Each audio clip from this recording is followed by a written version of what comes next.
Hello again. We are back to Too Many Bones, and this time it's going to be the undertow. Today I'm playing as Stanza and the Dart. Stanza comes with the undertow itself, and Dart is one of the additional gear that you're gonna get, and that we can get separately.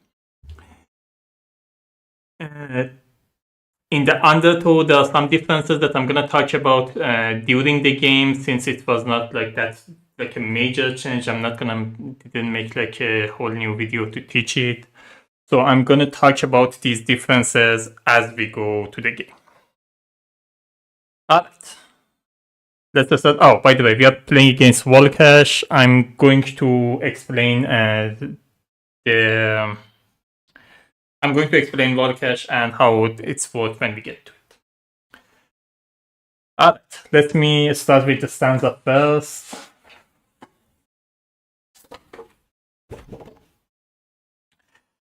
Stanza. Nothing's more powerful than music. At least that's what the stanza would tell you. Wandering Derelot, she knows all the traditional songs and has written plenty of her own. Her music is dangerous, controversial, and occasionally illegal. Her instrument, the lutar, features a blade as sharp as her lyrics, capable of some very literal shredding on the battlefield. So, the innate is Songsmith. Stanza starts with her lutar die. This is the lutar die. I'm going to explain it in a second. Roll this before battle and place it in the prep area. So a lot of stanzas skill need you to have certain amount of focus. This is the number you see in this corner.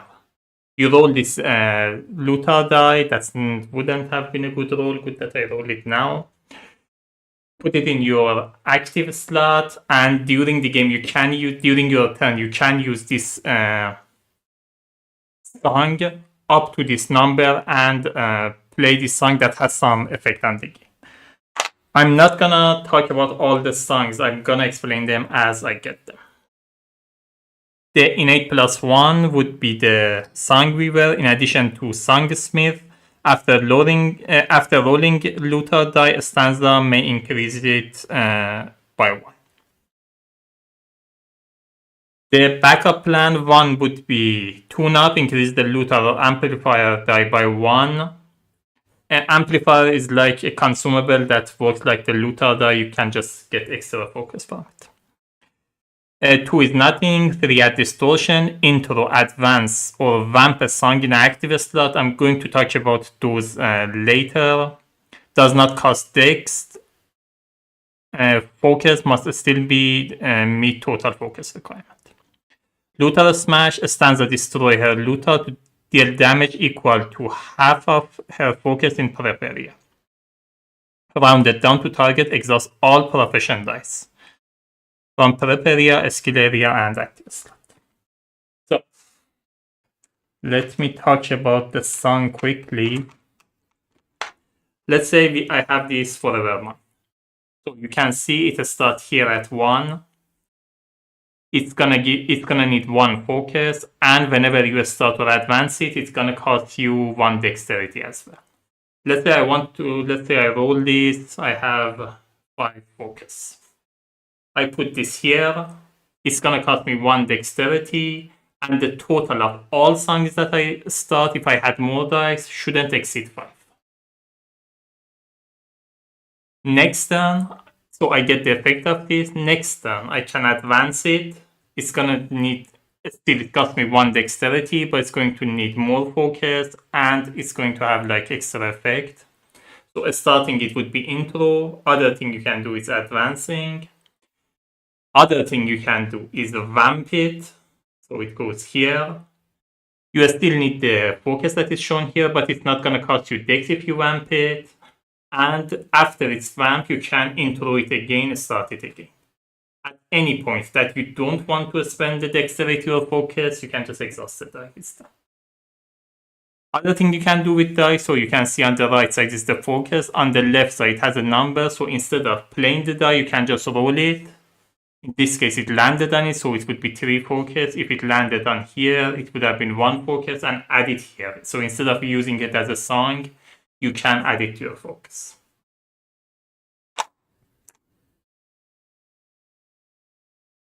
Alright, that's most of it. I'm going to explain the effect of the dice during the game. Alright, dot. Dot has modified auto-injection to create dots capable of administrating agents from anywhere on the battlefield. Unleashing her dangerous side can be incredibly powerful when properly controlled, and her companion boards provide protection and mobility. One thing I forgot, Stanza is melee, Dot is ranged. She starts with 5 health, 3 dexterity, 1 attack, 1 defense. She starts with 2 health, 4 dexterity, 2 attack, and 1 defense. Her innate is Picadillo Wrangler. Dot starts with board skill die in her skill area. This is the board skill die. Before battle, board's die is rolled and placed in the locked slot. Add board's chip to battle mat during the battle setup with number of HP as is indicated to the deck. So before the battle starts, you roll this. Would have been a good roll. So it's 3, which means board comes in with 3 health. The board can come like this with dot mounted on it, or it can go to the like melee position in a separate position. If dot is mounted on it, when dot gets attacked, the health comes from the board first, then dot. If not, they are 2 separate units, like the baddies target them separate. If the board can move up to 2 during its turn, if I'm on top of it, I can move with it. It won't cost me any dexterity. If it ever moves in a place where I am, I automatically mount. Other thing is the agents. A lot of dots skills are agents. When you roll an attack die, you can roll an agent with them.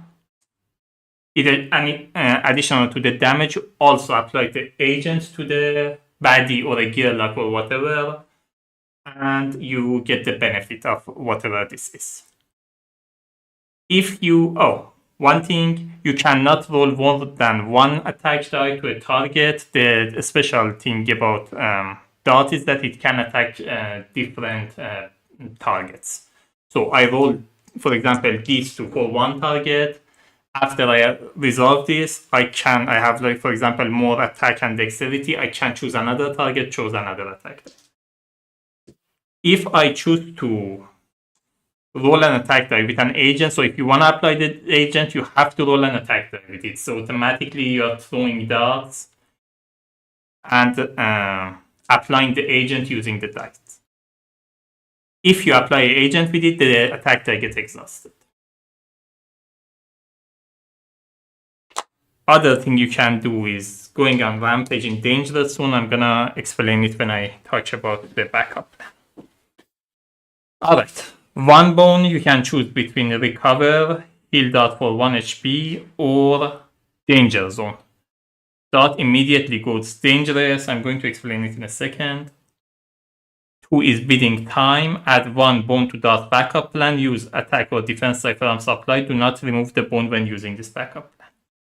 3 is quick and painless. Roll an agent starter skill and apply it to a unit. It doesn't cost or dexterity or attack die, and so since you are not rolling attack die, it doesn't get exhausted. 4 is nothing. 5 is fortunate discovery. You get you get your consumable. That only has 1 consumable, and 6 is going to be innate +1. I forgot to talk about innate +1. Innate +1 is going to be Picadillo Master. Whenever board die would be rolled, you may instead place it in the locked slot with the side of your choice up. So instead of rolling it, I can put it to any number I want. So what's danger zone? Dots mat is 2-sided. When you go dangerous, you flip it to the other side. If board is defeated, it comes back, which means you roll this again and board come back. You mount the board and you start moving. for each bone that you have left. So, for example, let's say you had like 4 bones when you went to danger zone, so you lost one of the bone, the rest of them are left.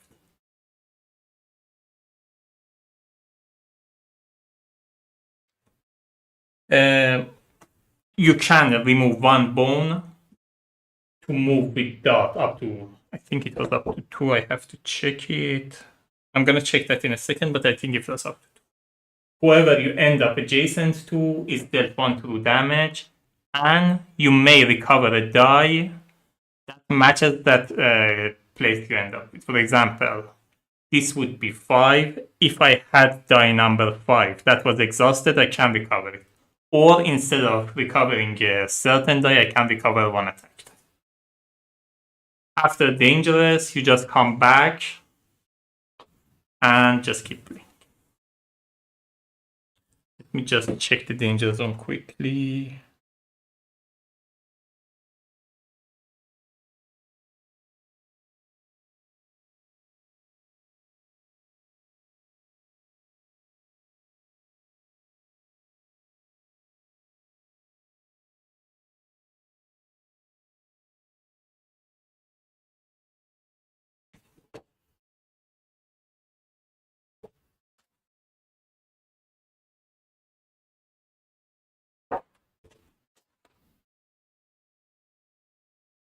Yeah, copy. Let me just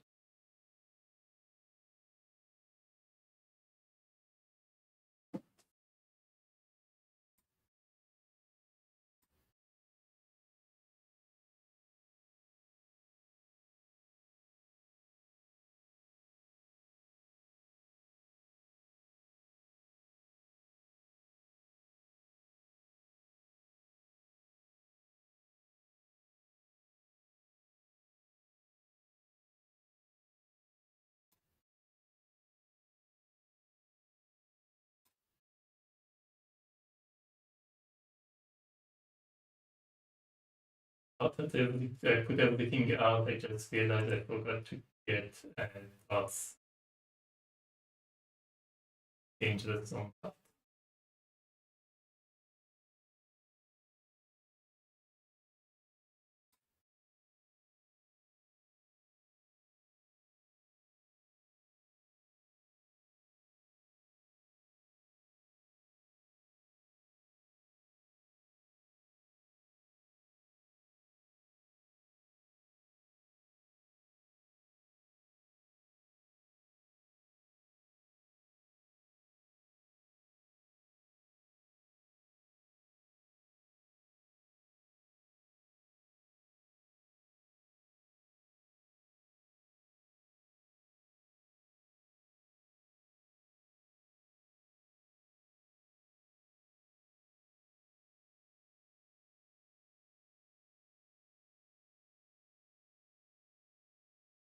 Yeah, both moves 1 or 2 position. While doing so, you may displace other units by moving into their position when both moves into an occupied position. The displaced unit must move 1 position of your choice to vacate it. If no position are available for the displaced unit to move, both may not displace it. After moving, deal 1 to damage to an adjacent unit. You may then unexhaust 1 attack die. Alternatively, if one of those exhausted die belong in a skill stat that correspond to the dots and both causes position on the battle mat, you may unexhaust it. Up. So that's that, and let's get to Vol'kesh. It began with simple rumors. A dragon ruler when an army of kobolds at her commands demanding the destruction of every orc, troll, goblin, and gearlock settlement she could find. Entire villages and settlements were supposedly incinerated in an instant. Rumors gave way to facts, and how it seems Vol'kesh is hellbent on the annihilation of entire species. Lining from a top elder point, her oft visible silhouette leaves most of the southern railroad in constant state of fear. So we're gonna need 7 progress points. We have 11 days to finish it. The baddies are going to be Cobalt and Animal. I already separated them. None of the base games are stuff on here. I only put the Undertow and Splice and Dice Baddie. I'm going to talk about the battle setup when we get to Vol'kesh. So, these I already separated them, and I'm just going to give it a quick shuffle.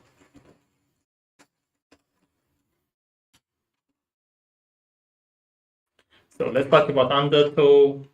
As you can see, the battle mat is different.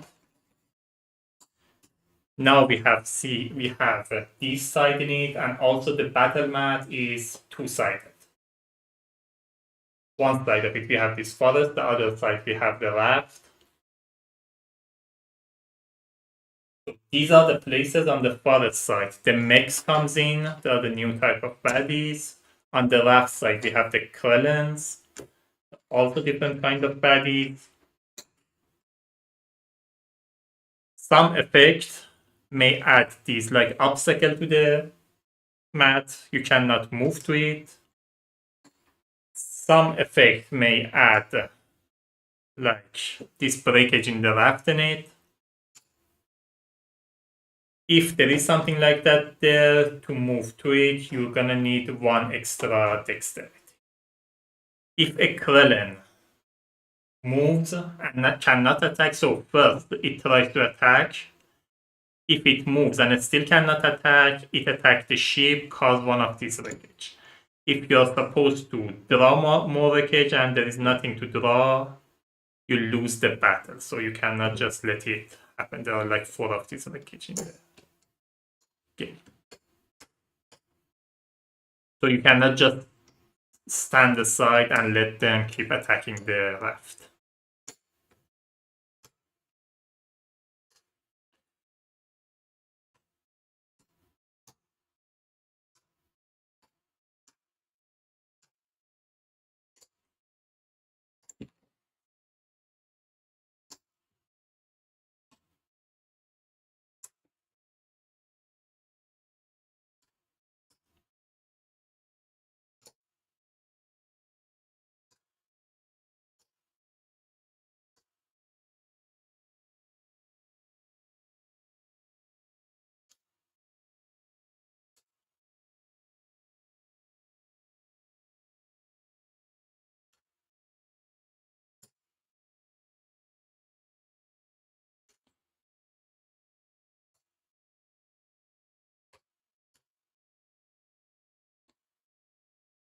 Other thing about the mechs is that they are immune. So they're like mechs, they're immune to stuff like poison or fatigue or bleed and stuff. So you have to be careful there too.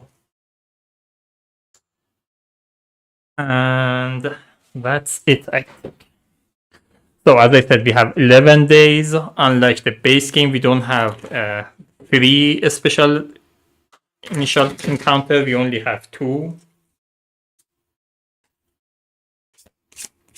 So it's going to be 11 minus 2 instead of minus 3. So we're gonna have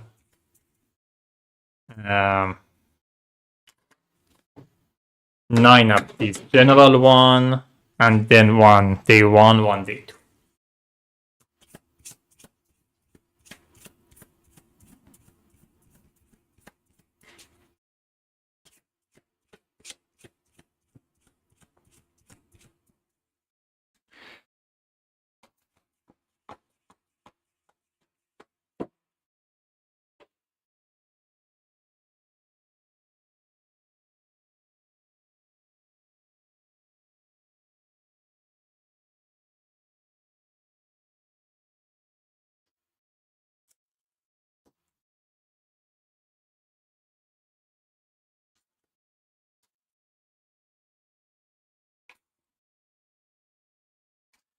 Where did I put the Vol'kesh special encounter? Sorry, just a sec. I have to check the Vol'kesh extra encounter and shuffle it to I can't see it on the table.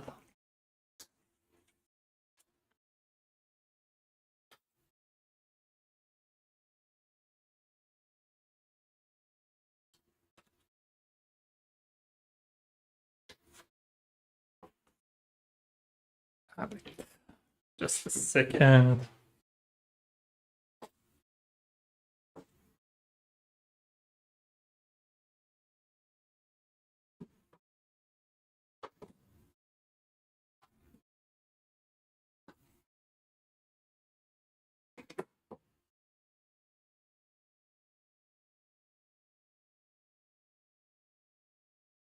It is.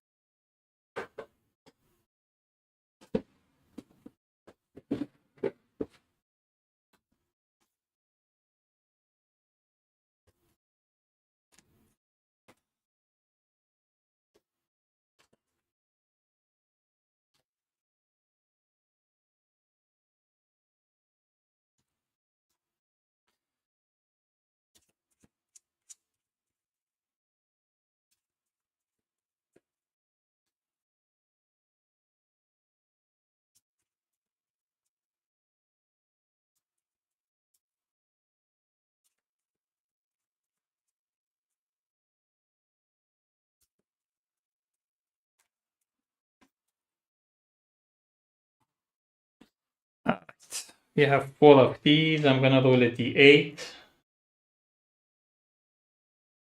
Divided by 2 rounded up. 3, so it's going to be the second one. Again, we have 4 for day 1. 1.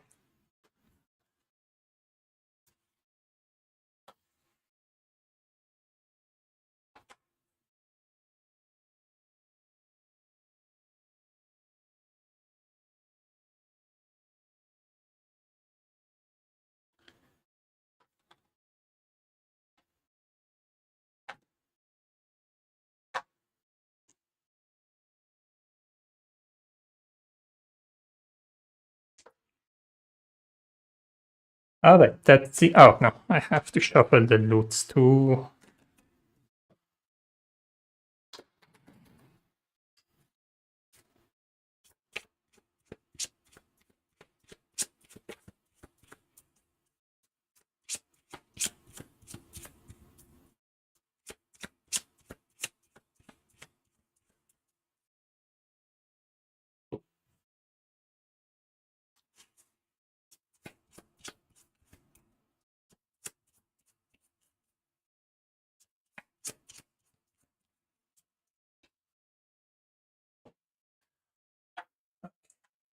Must be all the setup. As I said, the Vol'kesh. I'm gonna explain the battle and the dive when we get to it. All right, day 1. By the way, we don't have any progress point yet. I'm gonna put it in. Tools of Trader. At last daylight. It appears that there are others who know about the escape route via the sewer. A lone, frantic Malno trader sprints past at a good pace. While the city guards have turned and are now in hot pursuit, this means any remaining cover is blown as well. Escape should be easy enough, but the question is whether to take that poor sap along. She's dropping plenty of loot behind her as she flees, and she should distract the guards enough for an escape. But helping her could pay off with some good fortune down the line. None of them are giving me 2 progress points. So I'm playing as legendary, which means I'm not starting with any progress point, which is the problem. Alright. First shows let her give her some assistance while her loot must be left behind. You help her escape to Trila. She promised to spread the word of your kindness to her fellow traders. Shuffle a special encounter, Malno Adventurer's Fates Guide into Encounter deck. What is Malno Reference Guide?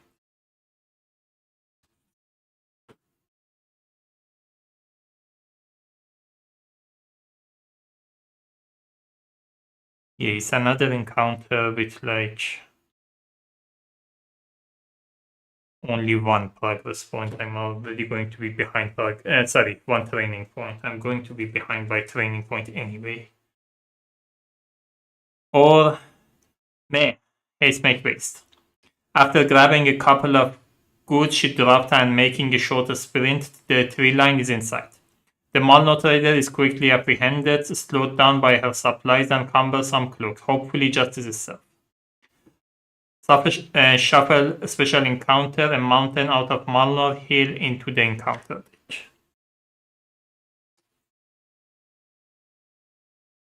So one way or another, we are adding one of these.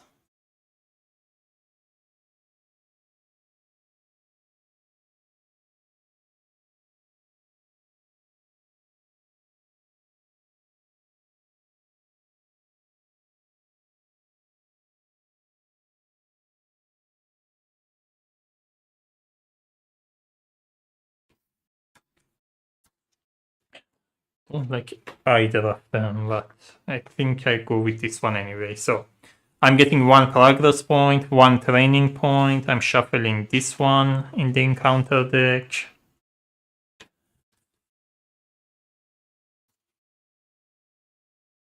And we get a 12 loot each. Did not like the first day, but we'll see.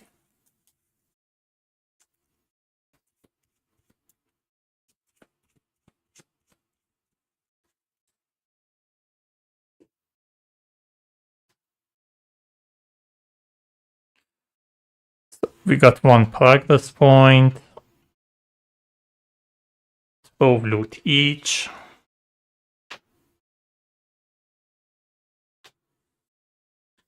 And one training. Thought I was going to get some health and tetanus. I think tetanus is more important. I'm gonna get tetanus. So you can apply it to an enemy. That enemy lose suffer 1-2 damage at the beginning of each turn. With Stanza, I think I'm gonna get Forever Mine. So it's a song. When you start it, you can start taking a turn for baddies. So when you start it for 1 point baddie, advance it for 3 point baddie, advance it again for 5 point baddie. So that's the end of it. After that, you have to. So that's my training points. I can do a luck pick check. I think I'm gonna try on this one.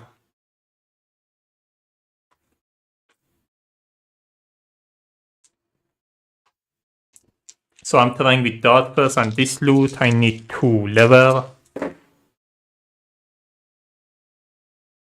And reroll 1 die.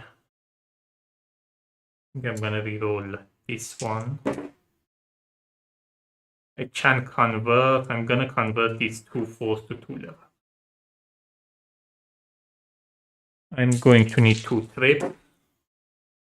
That's 2 trip plus 1, which means I can't save it.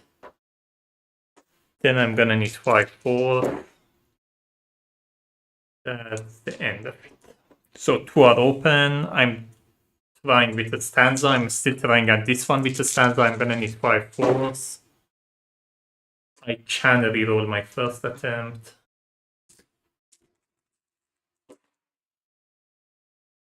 That's just awful. Can reroll 1 die. I think I'm gonna reroll this, hoping for force and a convert. It was like this. I'm gonna roll this again. Yeah, I think at the 5. All right. We go to day 2.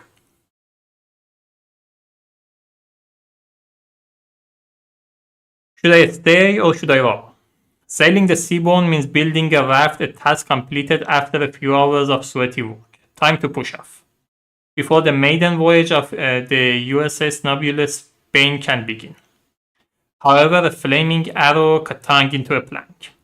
A glance at the wood's edge reveals a clutch of aspiring pirates perched in trees, knocking more projectiles to rain down from on high. To stay and fight means facing a group of mechs close on your heels. But fleeing now will allow the novice marauders to put holes in the raft's structure and in the raft's captain if enemy manage to jump above. So we have two choices. One of them is going to be on raft, the other one in the forest. So first one, if I roll, there will be trouble. Battle queue is baddie points, add 1 Krellen.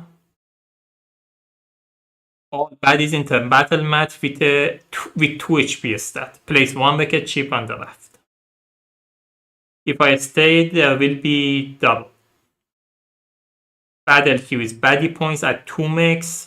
All baddies enter battle mat with a 2 HP stat. The second one will give me loot as well as the 1 progress point and 2 training point. But it's going to be 2 mechs.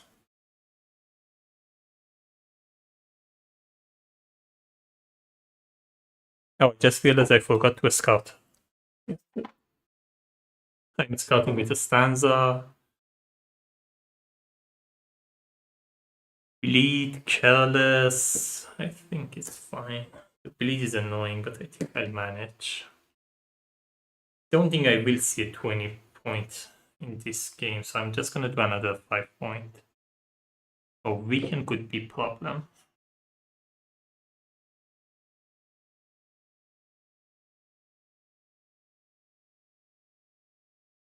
I think I cheap it. There are worse stuff here. Oh, what was I doing? That loot could be helpful, but since I started with only 1 training point and none of my loot are open, I don't know if I want to take the second one. Yeah, I'm going with the first one. So we are in day 2. Here, like, it's going to be 4. And we add a Krellen. Krellen always goes on top. The mech always goes on bottom if you are dealing with mech. So the Krellen is going to be first. And we are in the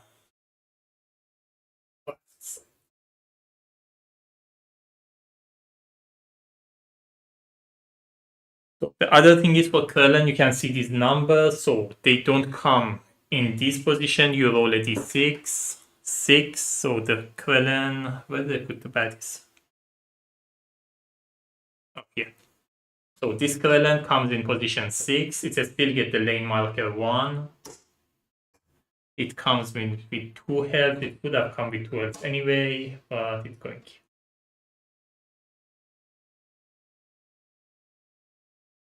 We have Chimp Acrobat. It comes with 2 health. Now that I have a thing that comes with 2 health, all of them coming with 2 health. It has Blind Strike and Dodge. I'm going to explain Dodge in a second. We have Chimp Habit. It has Blind Strike and 1 Mind. It's coming with 3 health, but because of the effect of the encounter, it comes with 2 health. So another thing you can see, this is the range, this is melee switches. That's why this one was. Oh, this one is also melee. I thought this goes here, this goes here. And we have Dragon Biddy. Comes with 3 health because of the effect. It's with 2 health.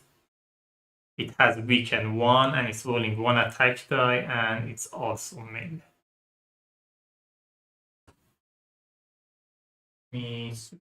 Let's like up. This one comes with the ini 4. This one comes with the ini 4.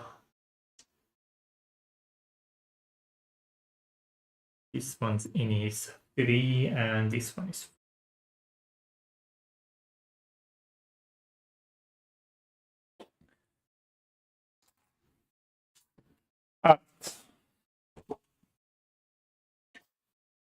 What's up the merge? If this unit move, instead roll a d6 and place in a curling starting position. So usually, as I said, if they can't attack, they move to the next position. So it goes from 1 to 2, 2 to 3, 4 to 5, 5 to 6, and 6 to 1. In this case, if it can't attack, it doesn't move that way. You roll a d6 again, so you don't know where it comes out if it can't attack. We have blind strike. At the start of turn, this unit deals damage to a strongest adjacent unit. This one also has a blind strike, so it's the same. We have dodge. This unit HP cannot be reduced with attack die, so you can't reduce its health with attack die. And we have weaken. Weaken reduce the dexterity by 1.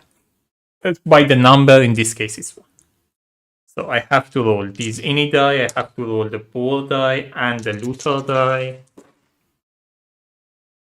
I have a 5 and a 4, that's not bad actually. We have 2 health on. Oh, that's a nice. Oh.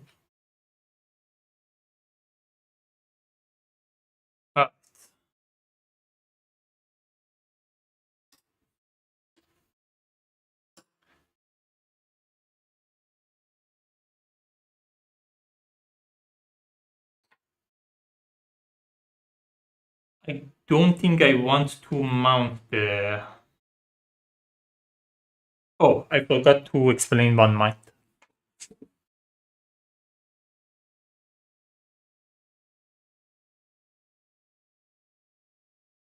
On this unit's turn, all other beast type baddie roll 1 attack die against their target. So whenever this one takes its turn, all beast type, so it's only this one, roll 1 attack die against it. So I don't think I want to mount the board. I think I want to leave the board here so that this one doesn't move. Oh, I should have also placed the rocket chip on the board.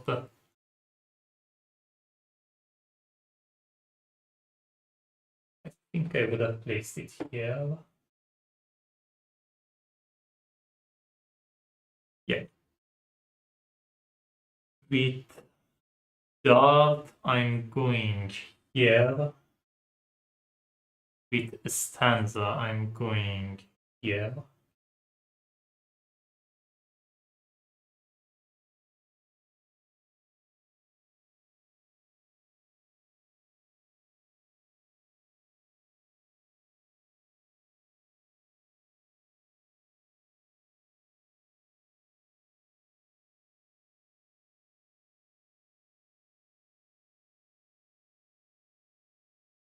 Yeah, I think I'm.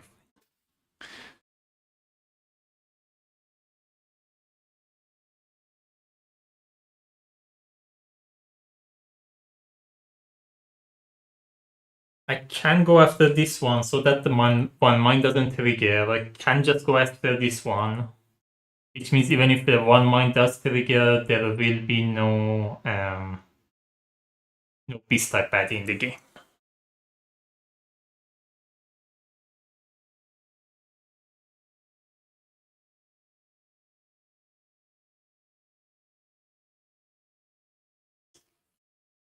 This is kind of harmless. It does have blind strike and one mind. It's just.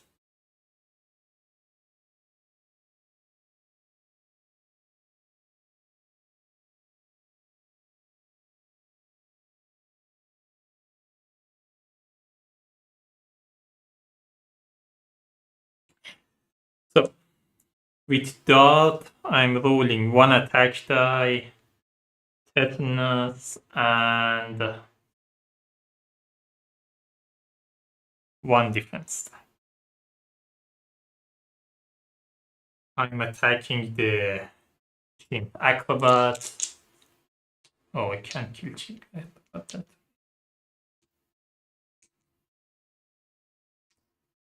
Let me not roll the tetanus yet. I'm just gonna roll one attack die, one defense die. I'm attacking this one. 1 damage, 2 defense. And I didn't use any agents, so this one is not exhausted.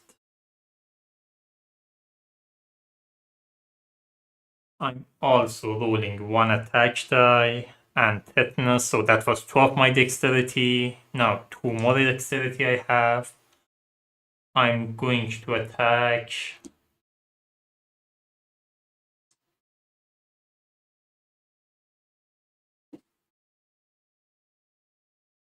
Oh.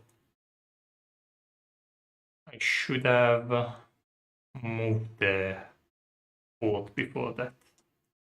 Yeah, I would have moved the board here.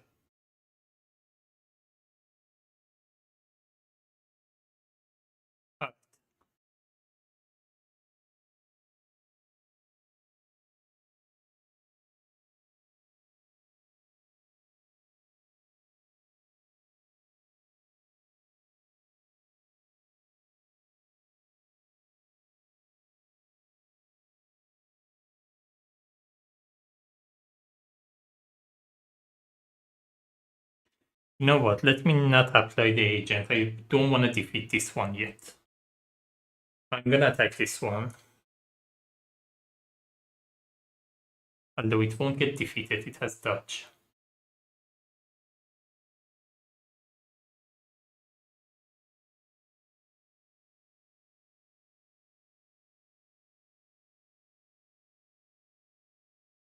I'm still going to... let me do it. I'm attacking this one. So, it's 1 attack, but because of dodge, this doesn't get applied, but it still get exhausted. I'm gonna give it the tetanus. We go to a stanza turn. Beginning of a stanza turn, I'm starting this song. It's gonna cost me 1 focus, 1 dexterity. I'm taking a turn for a baddie. I'm taking for a 1 point baddie. I'm taking a turn for this one. Because of tetanus, it lose 1 health. At the end of the unit turn, one of the agent comes out. You can roll up to 3 agents. So if I had more agents, one of them should have come up. Now I have only 1, which means this one will come up at the end of its turn. It has blind strike, so the strongest unit next to it gets damaged, so this one gets attacked. It gets defeated. Then I'm gonna move it here and attack the dragon biddy. So with 1 attack die, 1 damage.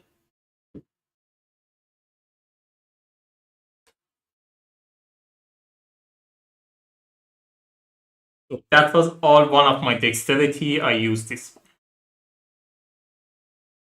At the end of this turn, this comes off, gets exhausted. Then with a stanza, I'm rolling with the other 2 dexterity. I'm rolling 1 attack die, 1 defense die. This gets defeated.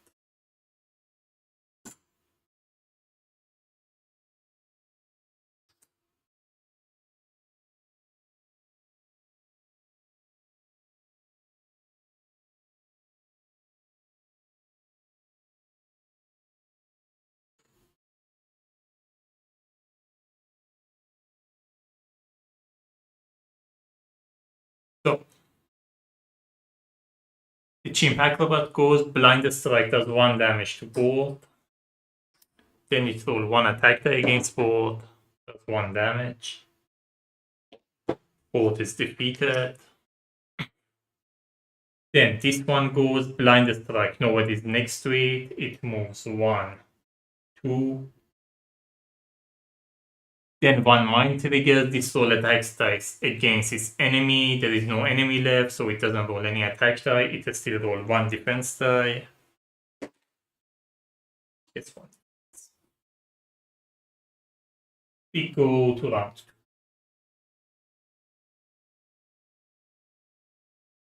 It's This one comes in. It has treasure and flee. It comes in with 6 health, but because of the effect of the game, it's only 2 health. So, what treasure? When this unit is defeated, place a loot die in its position. If you don't have loot die, draw a loot instead. So this is the loot die. You place it here. When you go there, you can pick it up, roll it. It gives you some stuff.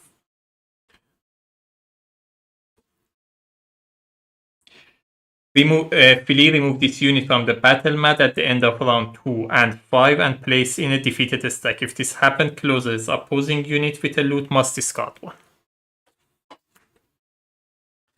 So if I don't defeat it at the end of the round, it just goes away.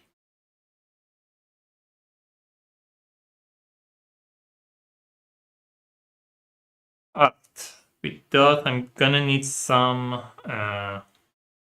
bones.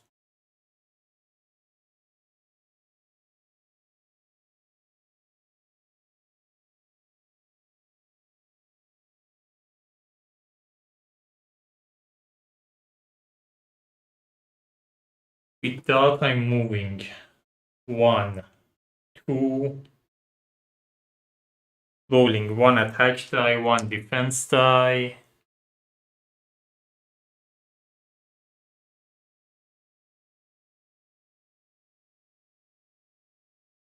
Oh, this one I thought.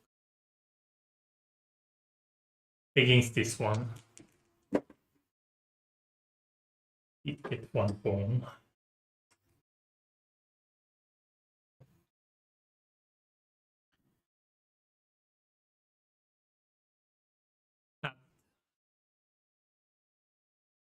We go to a Stanza turn.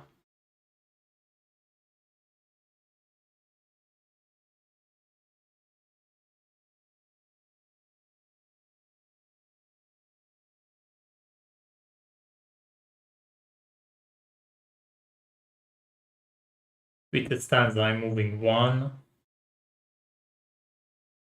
I'm making this one moves. So I'm advancing this. It's gonna cost me 1 dexterity. So with 1 dexterity, I move. With the other dexterity, I'm advancing this. It's gonna cost me 2 focus, 1 dexterity to take a turn for this one. So it could be 3 or less. I'm taking for a 1-point penalty. It moves 1, 2, rolling 1 attack die. That's 1.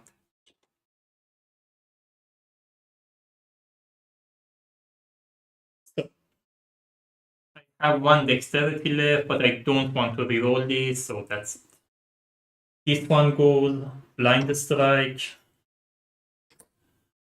Moves 1, 2, rolls 1 attack die, 1 damage. This one goes blind strike, defeats this one.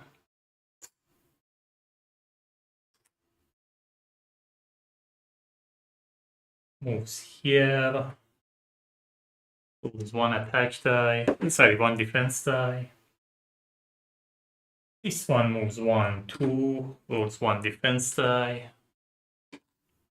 It works.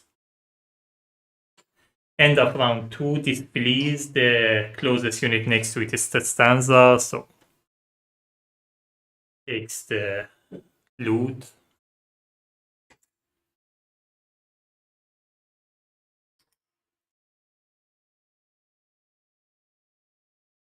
And we go to round 3.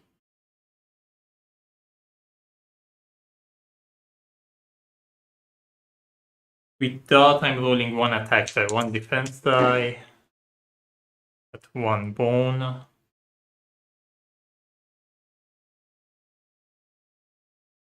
Oh, this should have come off.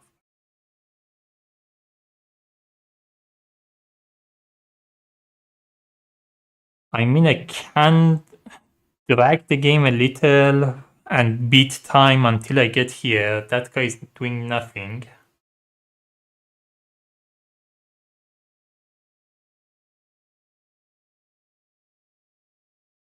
It is not a crazy idea. Yeah, I'm not gonna apply this 2 damage.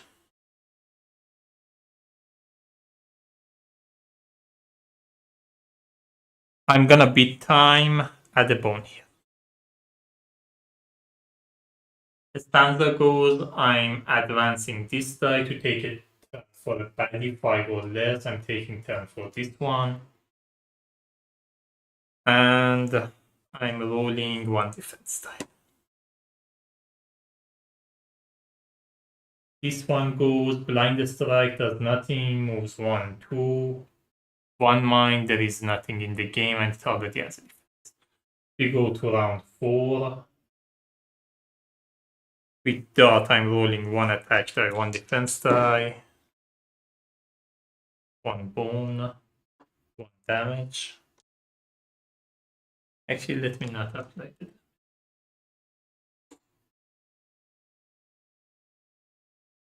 With Stanza, I'm vamping this. Moving 1. And that's it. This guy goes, blind strike, nobody next to it. It moves to the strongest. Doesn't have any attack die. We go to round. Oh, sorry. With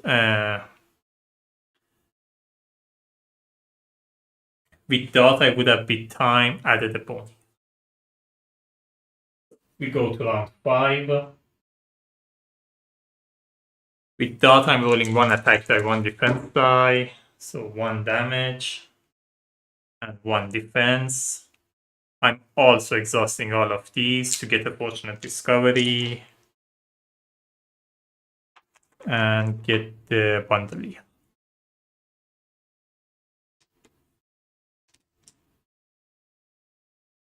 With a Stanza, I'm rolling 1 attack die, 1 defense die. It's defeated. That's the end of it.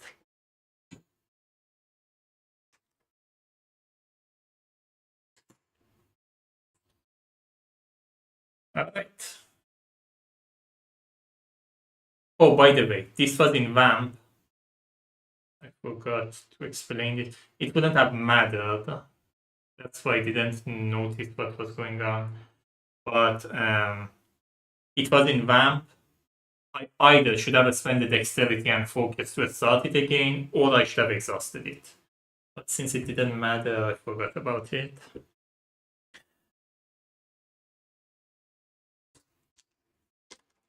So how does Bandolier work? You roll it, you lock it.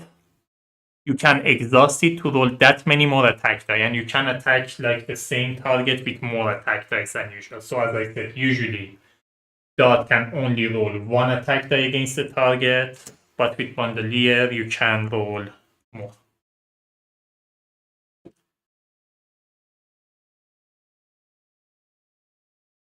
Alright, I don't get any loot, I get 2 training points, 1 progress point.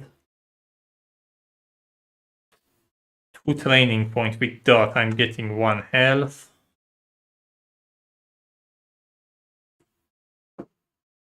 And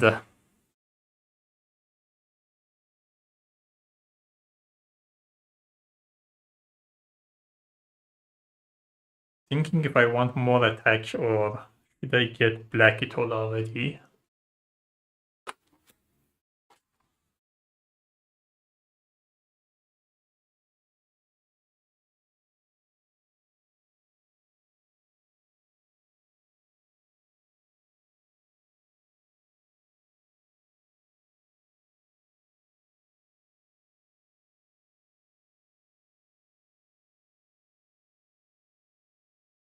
In Luxtra and Mono could also be good. But I want to get to this stimulant.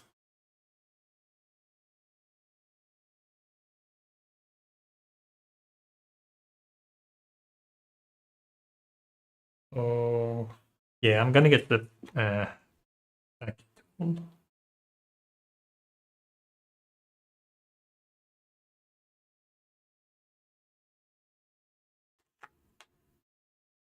So Backdoor, you can roll it as an agent, just like any other, and that unit get set number of bones shown.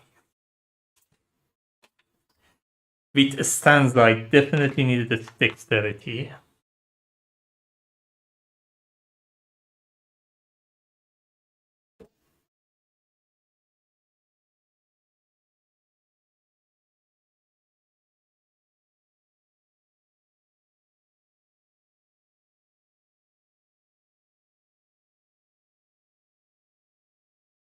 Siege of Crown could be helpful, especially knowing that there's like a bleed and weaken, like strong bleed and weaken coming up.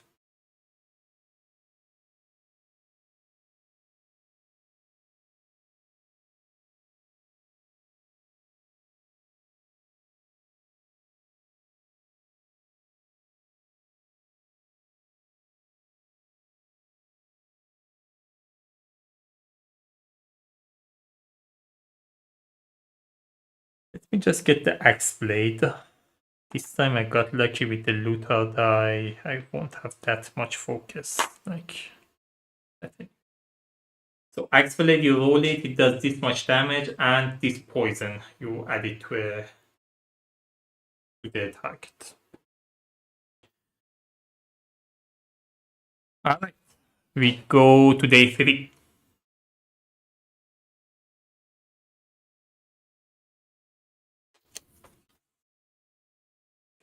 Hearing voices.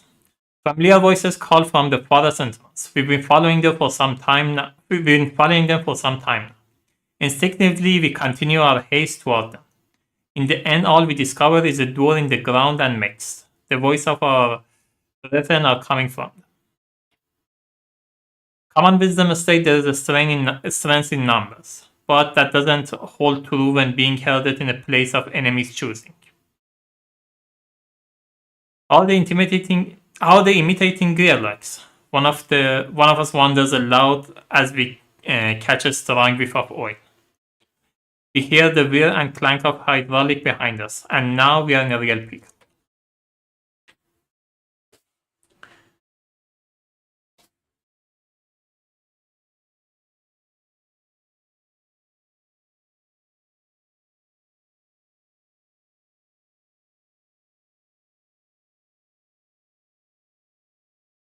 So first would be Mech's Massacre. Battle queues Baddie Point at 6 point and include 4 mechs.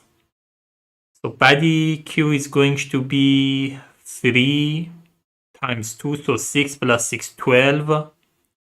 If I include 4 mechs, it's only going to be mechs, so 4 mechs. So none of these 5 points these are coming. Place Gearlock on Battle Mass before baddies. Oh, last day I could have scouted again. Sorry. 1.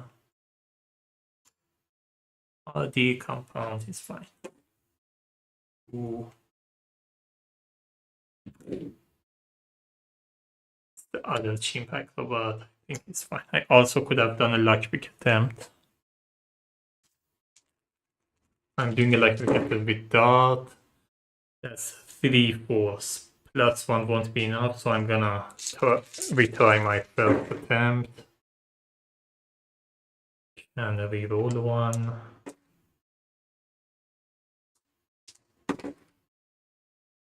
3 force plus 1, not enough. I'm trying with a Stanza. I'm redoing my first attempt. Come on. I still didn't get the 5 force. Alright. Place Gearlock on battle mat before baddies. Gearlock must start in one of the 4 center positions of the battle mat. If successful, party may find special encounter, council lab research and development, and place it on top of the encounter. Or surrender to both, immediately find and proceed yet today with a special encounter, council lab, horror factory, each Gearlock loses 2 HP. Oh, by the way, I should have gotten this.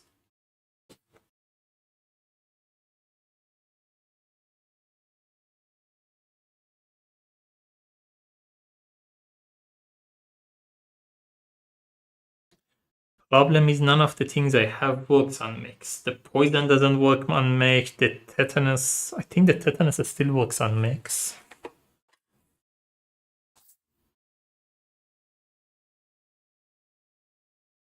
This is bad, it takes 2 damage. Yeah, they're immune to like poison and bleed, but they're not poison to this, so this still works.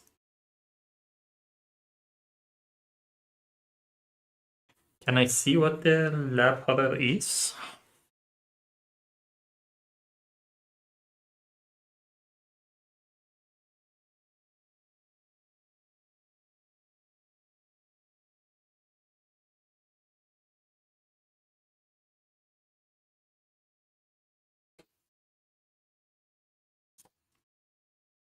I think I do the first one. It's giving me like 2 training points to loot the... It's still worth it. So as I said, it's going to be...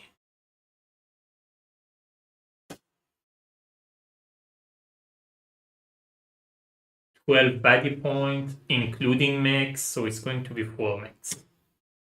I have to get on the battle mat before the start, and I have to come here, no matter where I am.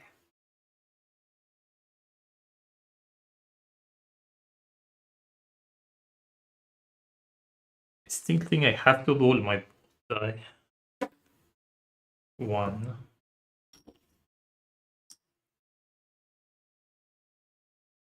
I think I will go like...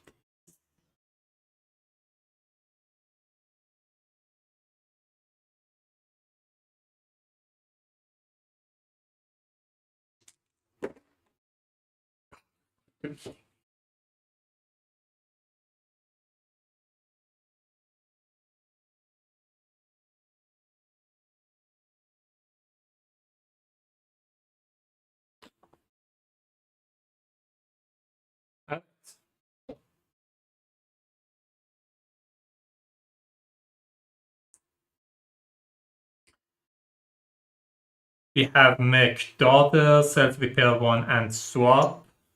Comes in with 2 health.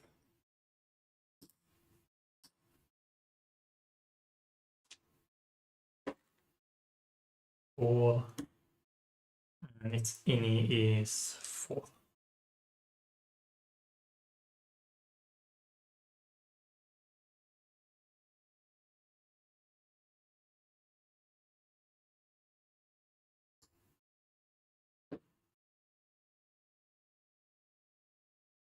Spider about 4.0. It comes with 3 health.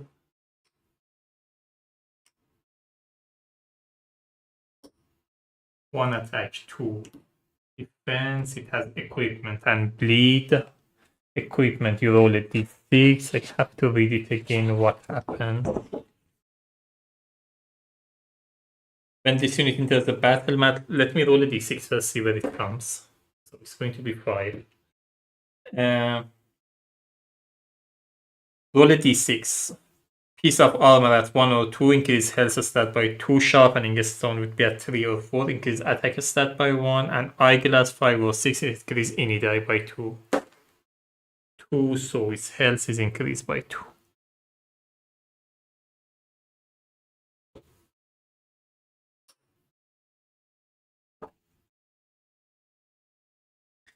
Bleed, it puts like a bleed status die on you at the beginning of each turn, you lose 1.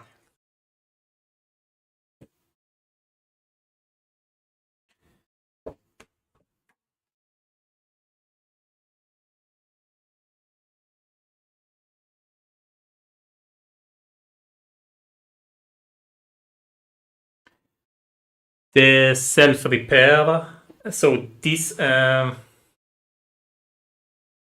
the defense on the mechs is different. They don't roll it. They comes in the game with that much defense. I'm gonna put the defense on top of them in a second. With self-repair, it repairs... if you take it off, it repairs that back up to this number. So if I attack it, reduce the health from, for example, the defense from 3 to 2 or 1. In its turn, it gains 1 defense back. And swap at the end of this unit's turn, it will switch position with the closest, strongest opposing.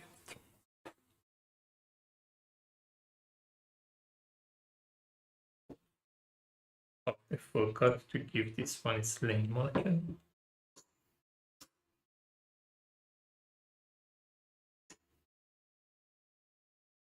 So we have Mage Hound, it has swap, and its backup plan is Disruption. Swap we just see. Disruption means you put the round counter immediately to fatigue round. And since the mechs don't get any damage during fatigue round, it could be a problem. Have to be careful. And we have Abomination Prototype. It has Self-Repair 2 and Disruption as well.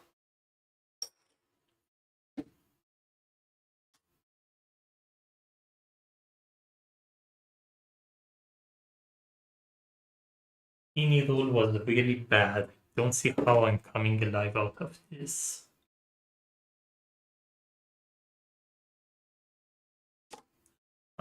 This comes in with 2 defense, with 3 defense, 2 defense, and 1 defense.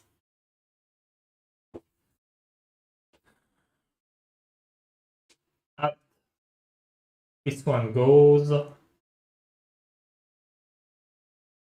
rolling 1 attack die, 1 damage. Self-repair, but it's already at full defense, nothing happens, then it swap plates with stuff.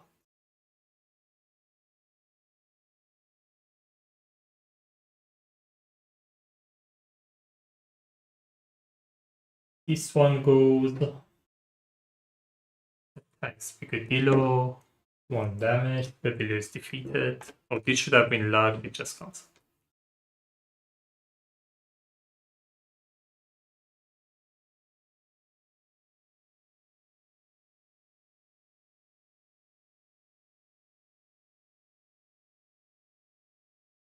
Oh, it still swaps, so it swaps with Stanza.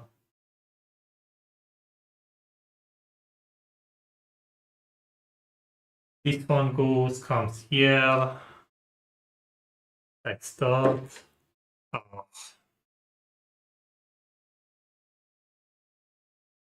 Dot is defeated.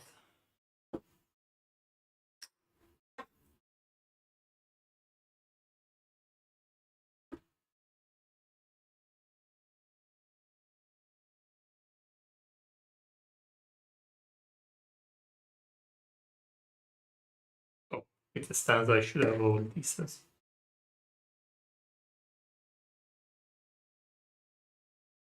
With Stanza, I'm starting this song.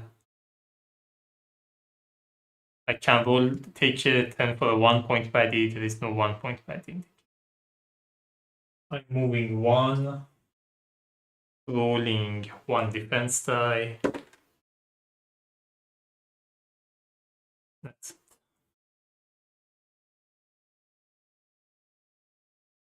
Actually, I had more dexterity. I want to get away from this. Oh, it's range anyway, doesn't matter.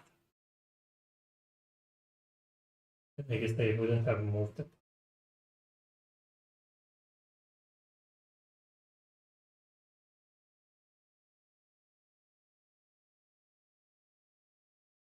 So it's rolling 1 attack die. So this would have been 1 damage. It also put Billy's on stance. But we go to round 2. This one goes, rolling 1 attack die, 1 damage.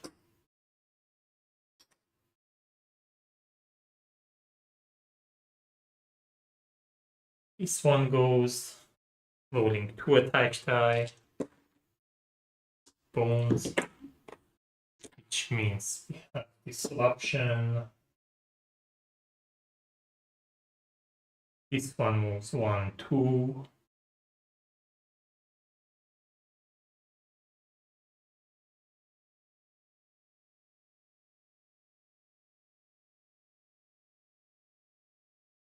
Stanza goes, I'm advancing this to take a turn for a 1 For 3-point baddie, I'm going to take a turn.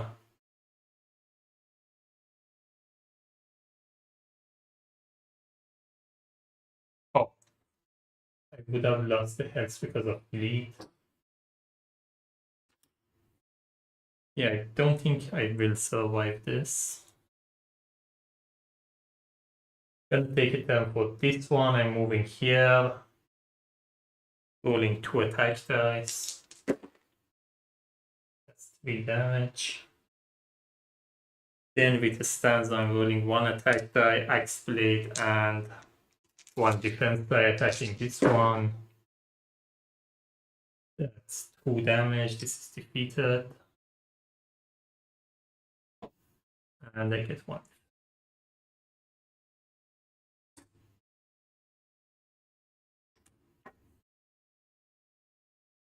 This one goes rolling 1 attack die, and it put a bleed on me. I already have a bleed, so nothing. Fatigue round, I lose 1 health. This one goes rolling 1 attack die, get 1 damage, and whatever happens, I'm gonna lose the health because of bleed anyway. That's the end of it.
Alright, we go to day 3. With both of them, I have to heal.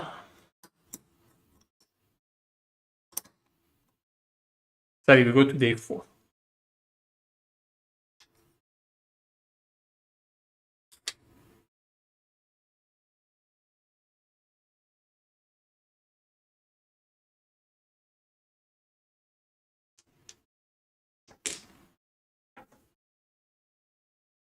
I'm doing a luck picking attempt here with Dar. That's 3 force and a reroll. I'm gonna reroll this.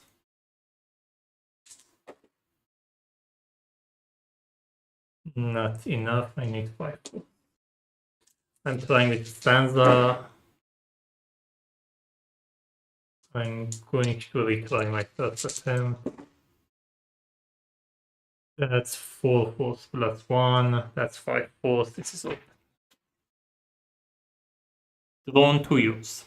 Change an encounter choice to battle queue with baddie point and nothing else. It's still gain choices. Offered reward is successful. That could be pretty strong. Guess it was worth the attempt that I was doing. Alright, day 4.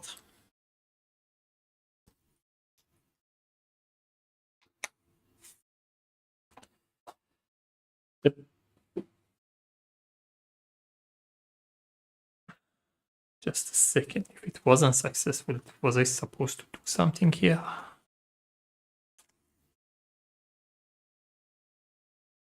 No, if successful, do this. If it's not successful, doesn't matter.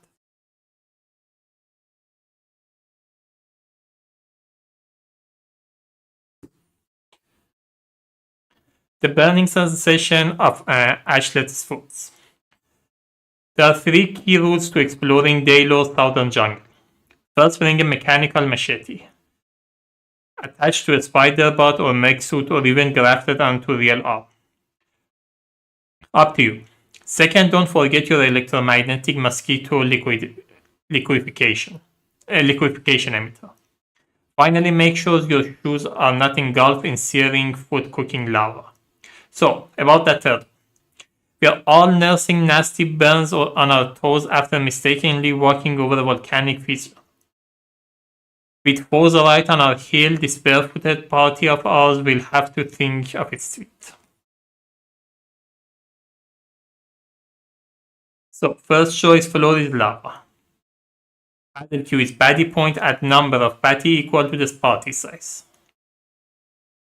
So add number of point to the equal to the party size. It's going to be actually not bad. It would have been 8. Now it becomes 10. I'm just facing 2 5-point baddies. At the start of every round, lava burns all non-cobalt unit on the battle mat for 1 true damage. These are both cobalt. Not great.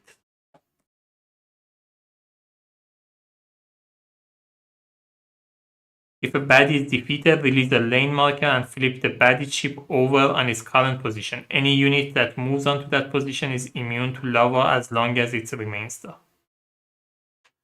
Or back away, we are getting cold feet. Battle queue is baddie point. After battle setup, roll total combined attack dice of all baddies on the battle mat. Then roll total combined defense of all gearlock on the battle mat. Subtract defense from attack and deal any remaining damage to gearlocks player choice before round 1 begins.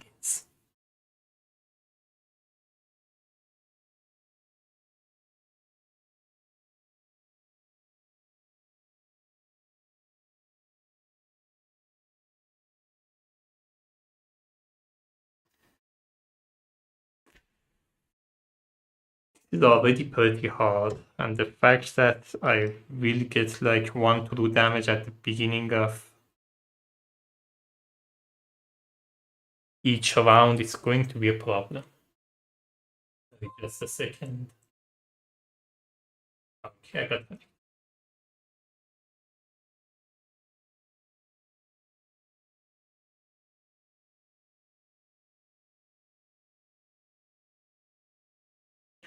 I think I used the drone already. It is 2 use. I'm using it once. I'm getting the first one. That battle queue is baddie point, and that's it, nothing else. So it's going to be 8, 1, 2, 3, 4, 5. So that's 5 plus 3, 8.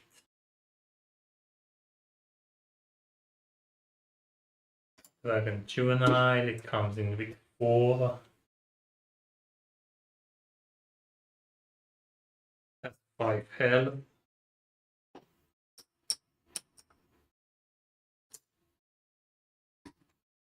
It has bleed and careless 1, so if it rolls the bones, it does damage to itself. That this packet roll could be helpful against it. And it has bleed, it will put a bleed die. Oh, it's like. We have Cobalt Tenderfoot, it comes in with 2 health. It has Hardy and Compound. Hardy means each round it can only lose, each turn it can only lose 1 health. And Compound means the number of attack die that it rolls is equal to the round. The Chimp Acrobat we've seen before, it has Blind Strike and Dodge. And Cobalt Collector, it comes in with 3 health. And it has equipment. 3.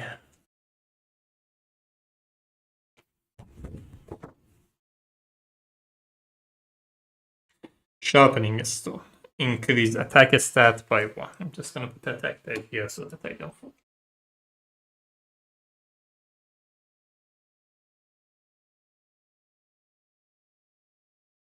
I'm rolling my ini die, board die, and looter die. Okay, it's much better this time.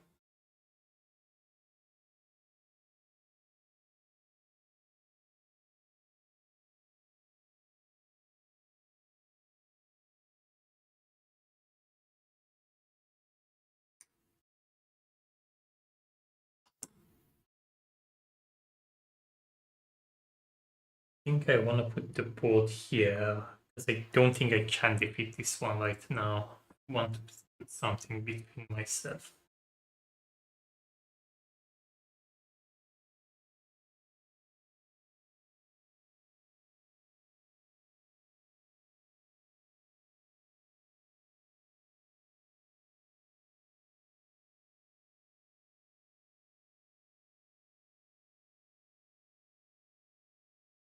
And I'm gonna go. All right. With the stanza, I'm starting with Forever Mine. That's gonna cost me 1 dexterity. I'm taking a turn for a baddie. I'm gonna take a turn for this, or if I'm taking turn for this one, I then have to put the board there. Still think it makes sense to leave it there. So I'm taking a turn for this one. It's moving 1, 2, attacking the dragon juvenile. Okay, that's 4 damage.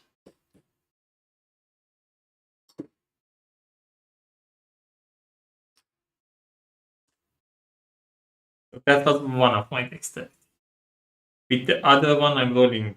With the other two, actually, I'm rolling 1 attack and 1 defense. I can roll 1 more. I don't want to roll this yet. I'm attacking this one. 1 defense, 2 damage because of hardy. It becomes 1. So 1 damage.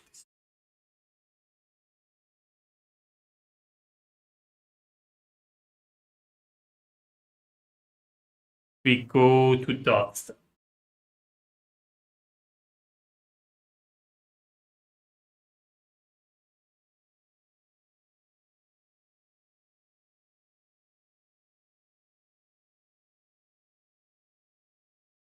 That I'm rolling 1 attack die against this one.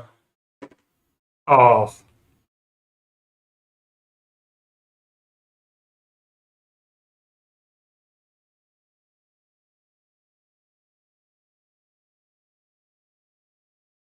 Shouldn't have taken the risk, but fine. It bones. I'm going to roll attack die against this one and the defense die. This is defeated. And I get 2.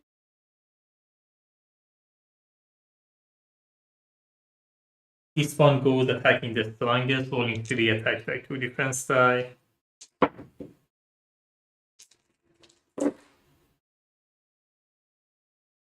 That's 4 damage. Going to be 3.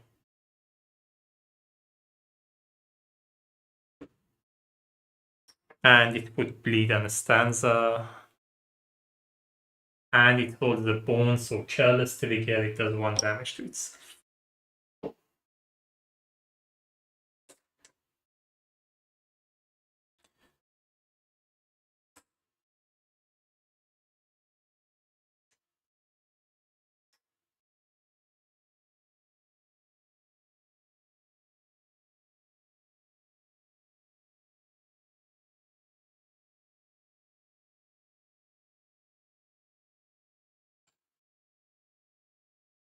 This one goes, it does blind strike, nobody's nearby, so it moves 1, 2, attacks the stanza,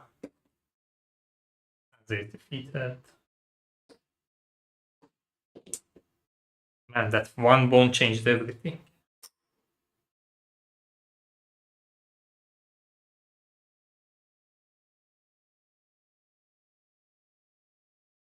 This one goes 1, 2, attacks board.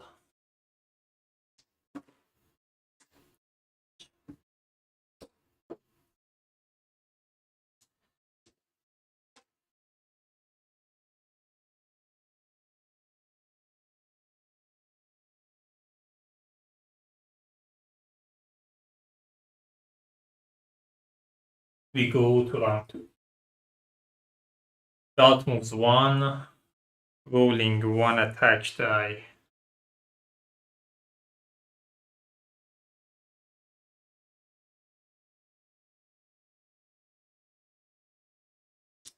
Tetanus. Oh, this one should have rolled one defense die as well. Tetanus and Backdoor.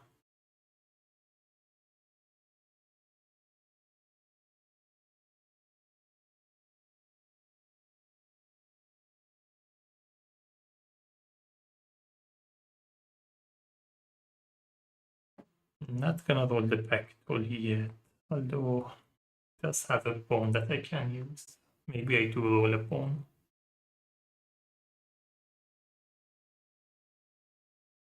Yeah, I will roll Backdoor as well. I'm attacking this one.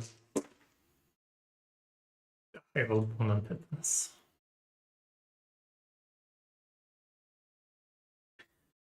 One damage, I have to use this bone.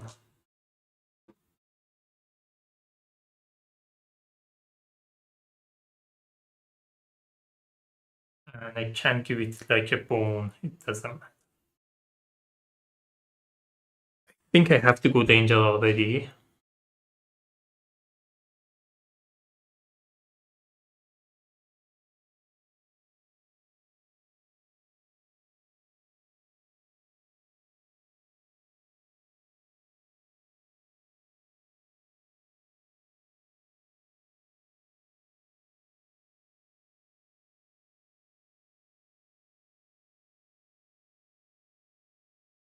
I can't beat my time. It's going to be easier next round. But I don't think I have enough time to do that.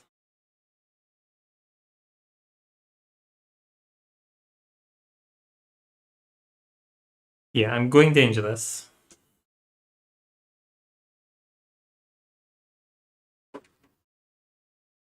What comes in with one health?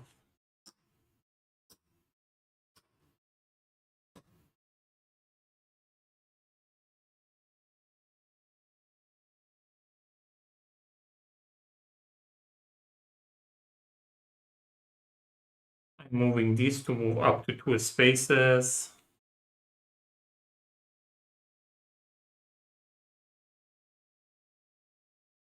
I'm moving 1.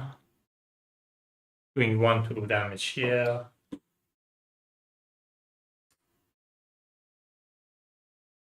And gaining 1 exhausted die back. I'm gaining my attack die back.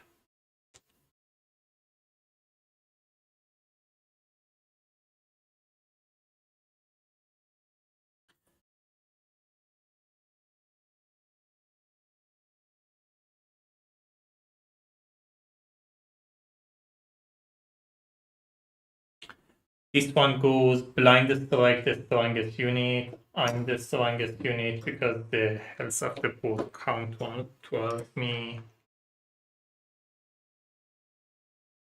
Then roll 1 attack die against me. It bones. Moves 1, 2. That's it. We go to round 3.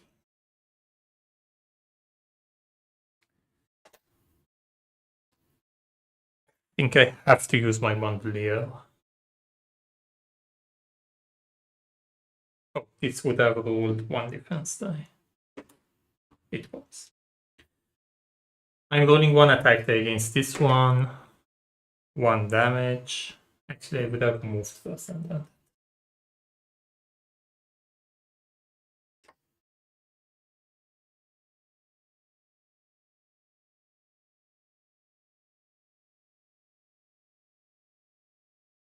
I have enough dexterity to move 2 actually. I would have moved 2 to do and done that. Yeah.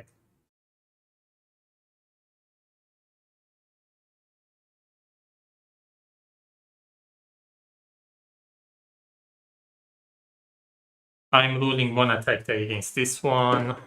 1 damage, but it has dodge. Doesn't matter. This one goes blind strike, does 1 damage here. Moves 1, 2. Rolls 1 attack die. 1 damage.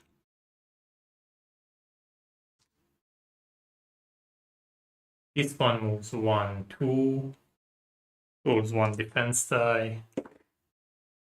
1 defense, we go to round 4. With dot, I'm rolling 1 attack. I'm moving first 1, 2, rolling 1 attack die here, 1 damage. Rolling 1 attack die here, 1 damage, it has dodge, doesn't matter. This one goes blind strike, does 1 damage here, defeats this one. Moves 1, 2, rolling 1 attack die, 1 damage. We go to round 5. I'm moving 1, 2, rolling 1 attack die, 1 defense die. 2 damage, but it has dodge. I have 1 bone. It doesn't roll to attack, I survive. It goes 1, 2, 1 damage. We go to fatigue. This one loses the health, I lose the health, and that's it.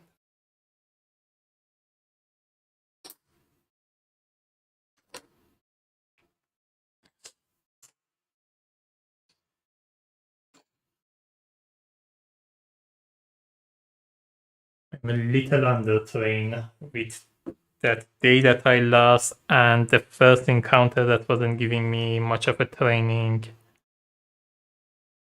Starting to become a problem. Alright, but I got 2 training points here. So we get 2 training points and a loot each, and 1 progress point.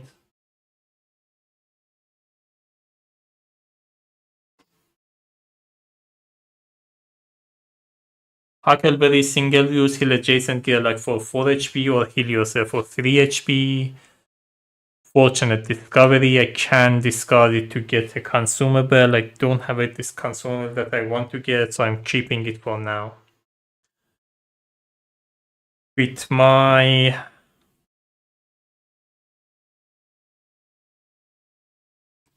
training point, I'm getting the stimulant. And I'm getting my attack. Let me train my attack first. It's successful. I'm getting 1. Now I'm getting the stimulant. With Stanza, I'm getting 1 attack.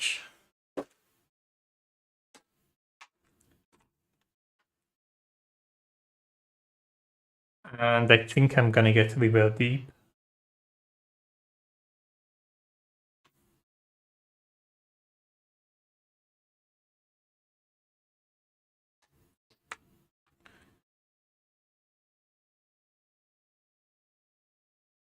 No, not River Deep. Which one was it?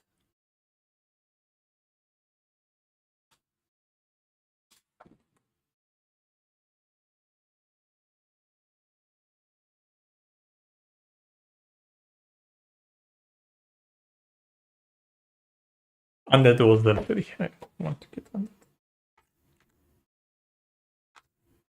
So this one, based on where it is, it can heal you or everybody or give you bonus HP.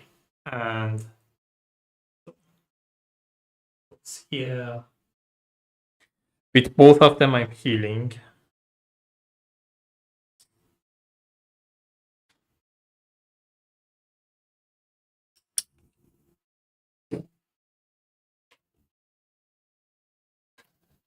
Well, day 5.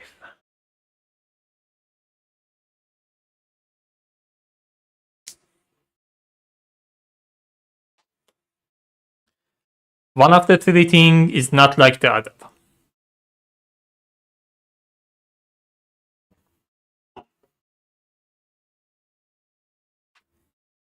Gear-like histories are clear that our people never settled near the dangers of the break. Most texts speak of a culture coalescing far for the north in Daylo. That means the Asian settlement we found shouldn't exist, but signs that Gear-like once lived here are unmistakable. There's one item in the center of the town that doesn't belong, however. A mechanical ape. made with technology far beyond its time. It almost looks real. Still, nothing has lived here for years, and we spy some approaching creature who seem intent that it says that way.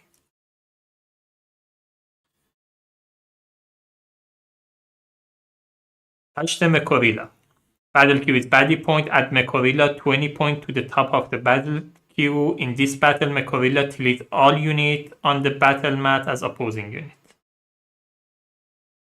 Okay. That's bananas. Stay away from that thing. Battle queue is baddie point, must defeat all baddies by the end of round 5 or Mekorilla, or add Mekorilla to the bottom of the battle queue.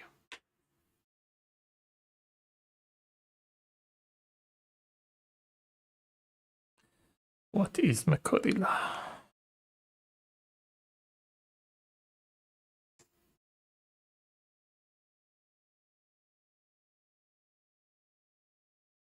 Trap, disruption, self-repair. I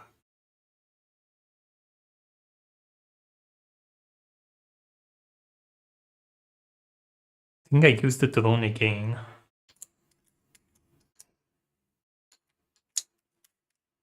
May end up getting stuck. But I think I have to gain like a few more training points and get up to the game, then counters. Yeah, I'm using the drone again, so it's just battle queue is baddie point, and that's it. I'm doing the first one. So it's day 5, it's going to be 2 5-point baddies. We have Dragon Grounder. Comes in with 7 health. It has weakened 2, so it reduces dexterity by 2. And we have Ape Imposter. It has the backup plan untargetable. And it has 1 mine, which means it will. If there were beast type bad in the game, they would have attacked 2, but there is no beast type bad in this battle. So 2 attacks die, 1 defense die.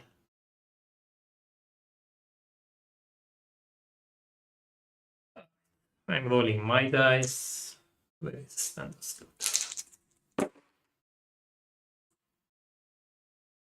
A 4 and a 4.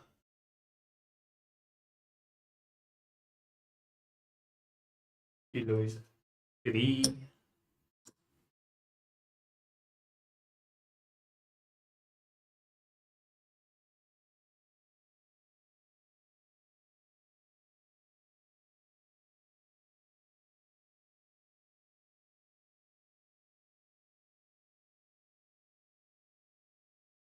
With the Stanza, I'm going here. With Dot, I'm going here. With Picadillo, I'm going here.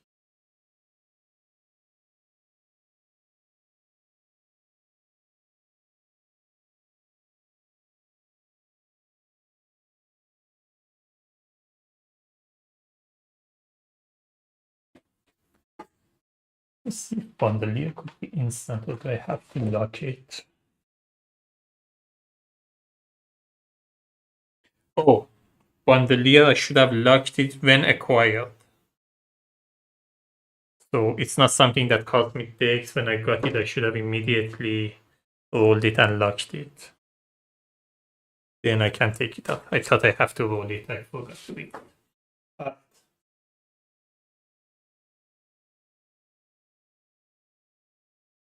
Dragon Grounder is first, rolling 3 attack die, 2 defense die. That's 3 damage, board is defeated. And get 2 defense. It has weakened 2, but board didn't have any text.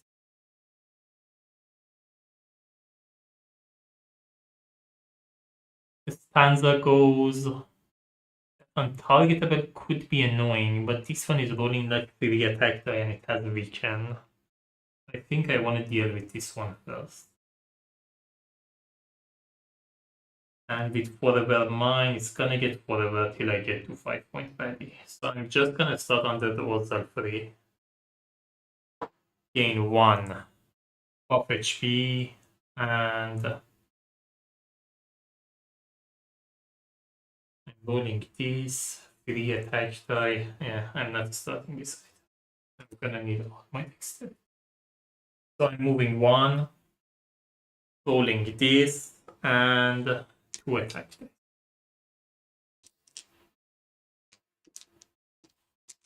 Attacking this one.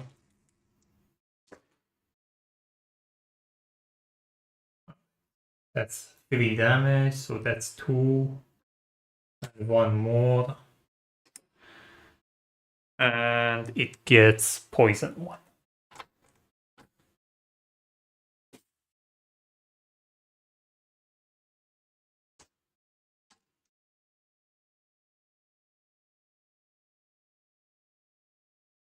Dart goes, I'm rolling 1 attack die, tetanus, stimulant.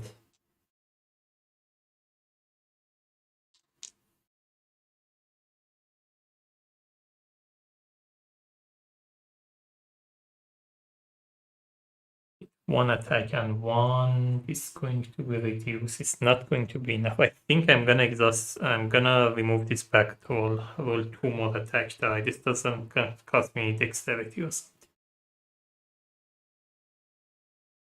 So that's 3 of my dexterity. I'm attacking this one.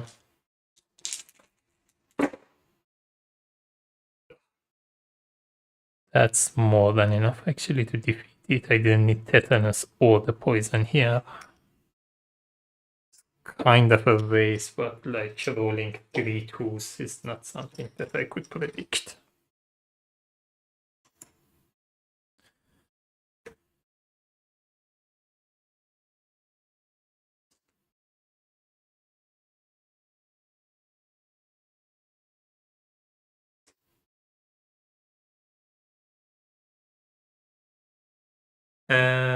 With my other dexterity, I'm attacking this one.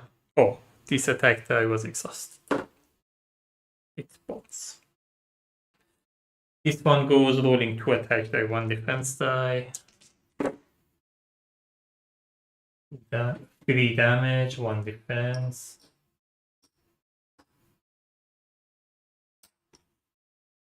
Oh, it's attacking both of us.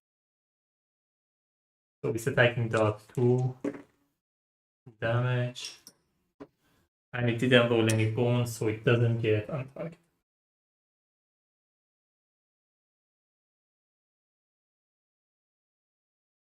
Alright, we go to round 2. Stanza goes, I'm rolling 2 attack die, 1 defense die. I'm also starting under the Vol'kesh. Give myself 1 bonus HP. So I'm attacking this one. 3 damage.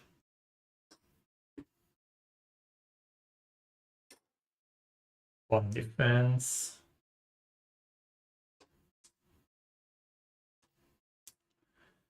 Dart goes, I'm rolling 1 attack die, 1 defense die. Guess I roll this one, so maybe I roll a bone.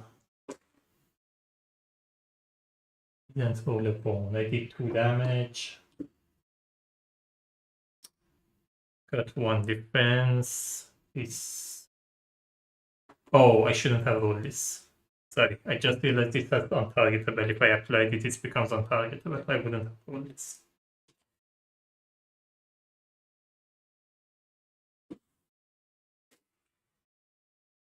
Can go dangerous or recover. I was hoping I roll a bone.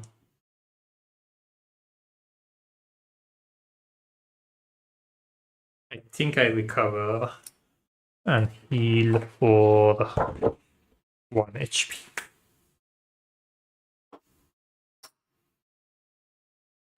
This one goes attacking Stanza. Damage. 1 defense, and it's now untargetable. It's attacking Dart. 1 damage.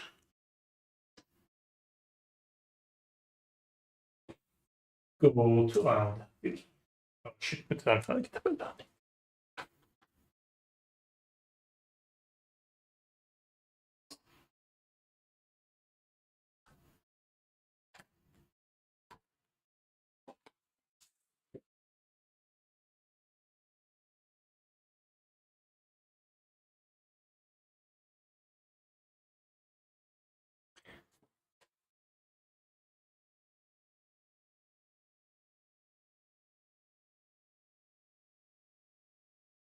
Alright.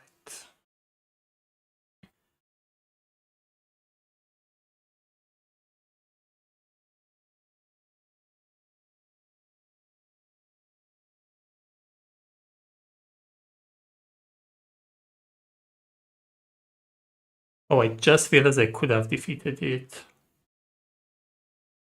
I had one dexterity left. I should have moved here, then attacked it, then go. Oh no, I had only one bone. It wouldn't have. So with the stanza, I can't attack this one, and I don't want to increase this one because then everybody heals. I don't want this one to heal. So I'm just gonna vamp this one and roll one defense. With that, I'm moving 1, 2, 3. Actually, I'm moving 1, 2, rolling one defense die. It bones. This one goes loose. Untargetable.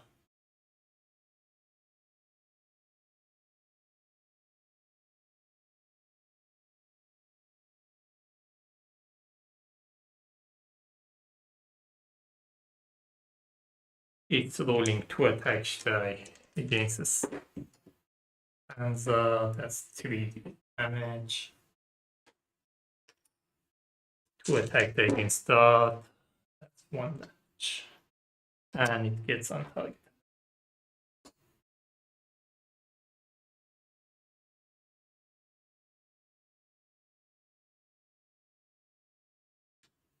We go to round. Stanza goes, I'm starting under the Zelfrey again in 1 health.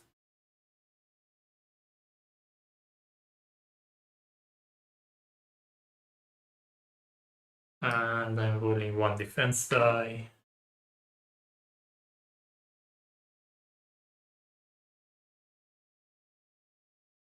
That goes, I'm rolling 1 defense. If I get 1 bone, I can finish it. I didn't. Oh, with the stanza, I would have also used Huckleberries.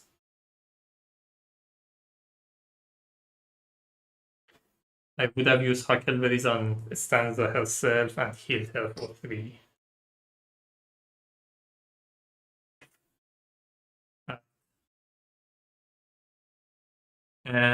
This one goes rolling 2 attack die against the Stanza. That's 2 damage. 2 attack die against that. That's 2 damage. That is defeated.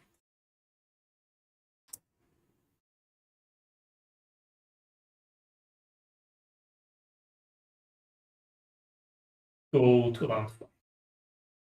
I'm vamping this, rolling 2 attack die, 1 defense die. Oh, come on.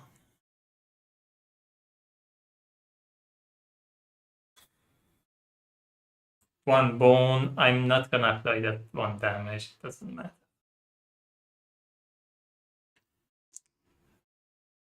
This one goes rolling 2 attack die. That's 2 damage. We go to fatigue round. Everybody loses 1 health. That's the.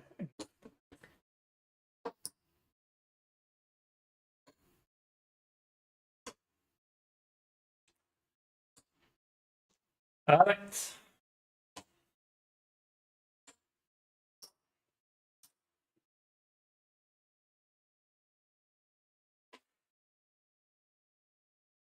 We get 2 training points, 1 trove loot each. With that, I'm gonna use the potion of discovery already, get this die back. The trove loot I'm gonna get to it later, and 2 training point, 1 practice. 2 training point. With that, I'm getting 1 health, 1.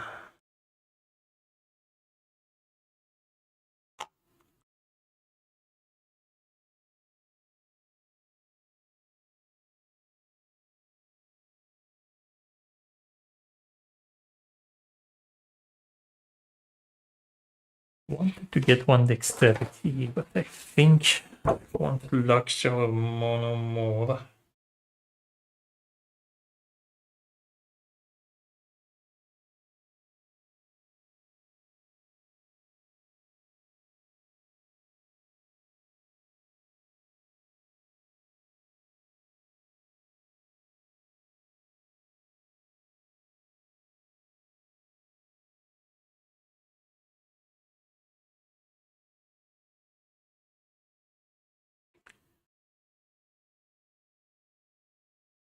Let me actually get brilliant. So it acts as a bone. If you remove it during rampage, it gives you like extra move when you roll this. I'm always struggling for bone right now. Alright, that's my 2 training point. Also, as the recovery, I would have healed with her. With Stanza, I'm getting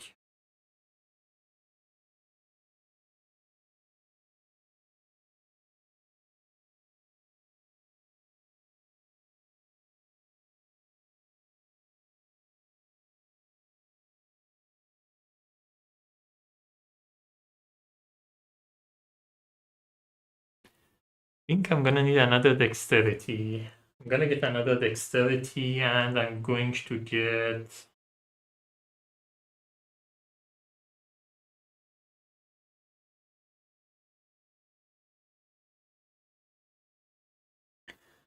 Siege of Coral.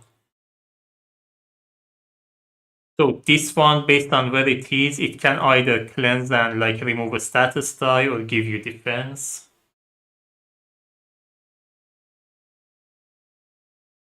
This one.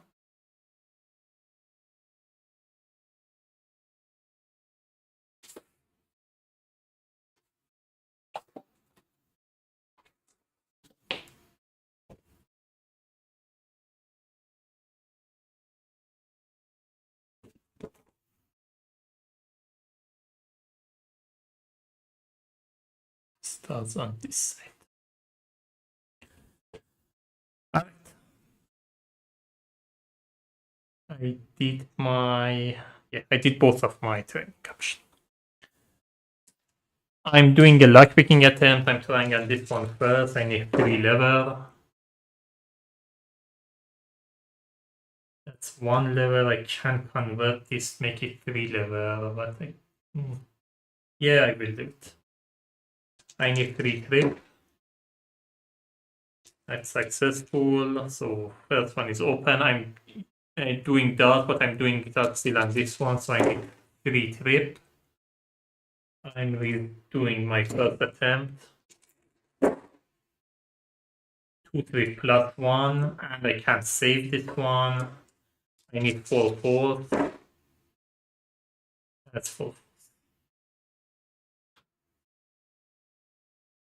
Harmony as a permanent backup plan extension for 2 bones. Heal yourself for 3 HP. Cannot be used adjacent to a Krelling starting position.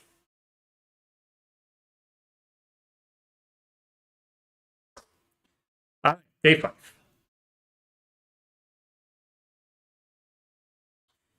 It's a Tyrant encounter. Through the fires and the flames. Scanning the devastation, it appears Vol'kesh is asserting her dominance in a territory dispute, attacking anything that moves. Her silhouette is all that is visible. Perched on a peak above the battlefield, her fire blast shines in every color imaginable. Everything is aflame. A human skeleton lies frozen in time underfoot. The Brave Knight looks to be in the process of putting on some undamaged armor. The armor is a bit oversized for a small creature, but it should prevent immolation. There's barely time for a nod of respect toward the poor charred pile of bones before the enemy, already aflame. Marches forward. Forged in flame. Battle queues baddie point at number of baddie points equal to the party size.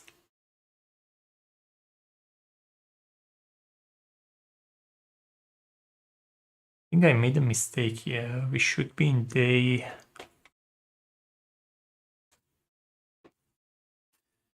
We should be in day 6.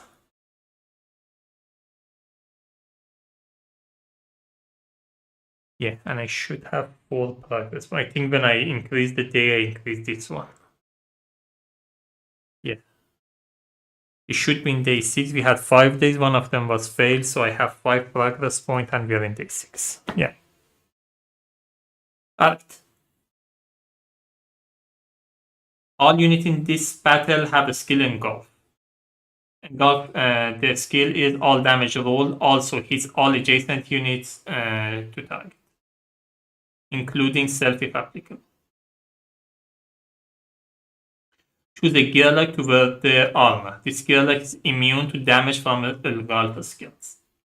If gearlock wearing armor is not defeated, treat this card as loot. Dragon skin armor. The unit is immune to Vol'kesh Tyrant Die Ring of Fire effect heavy permanent.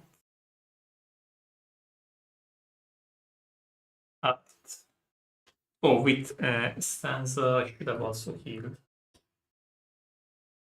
I think I'm gonna give the armor to Stanza because Dot is going to be at a range. I can't place her somewhere that she doesn't get the engulf, the damage from engulf.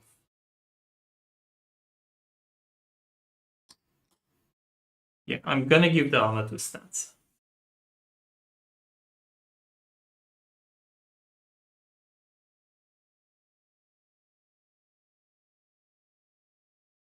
So battle queue is baddie point, which is 12 plus number of parties. So 2 is going to be 14. So we have 2.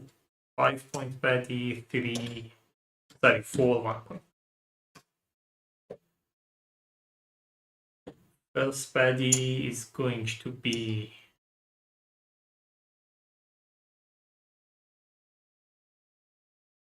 Climate Trapsmith. It has Blind Strike. Comes in with 5 health. The initiative is 4. Blind Strike we've seen before. Trap when it enters, you roll a d6. Where did I put the d6?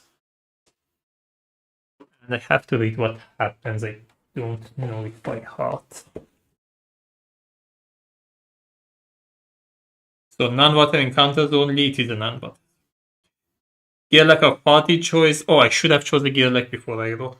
I would have chosen Dot. Gearlock of party choice roll a d6 when entering a battle mat. Gas trap 1 or 2 roll a poison effect and apply the result. Electrical trap 3 or 4 cannot use a skill during round 1. And barb trap 5 or 6 move to a spot on the enemy. So I have to roll a poison die on Dot. 2. When Dot enters, she enters with 2. Next one. Feather Dragon has a weaken 1, and if it has a backup plan, Daze.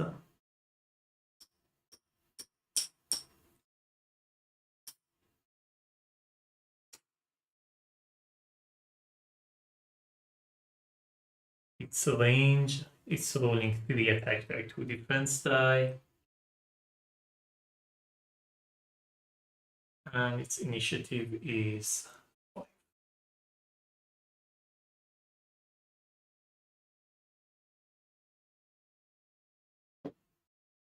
We have Dragon Pity.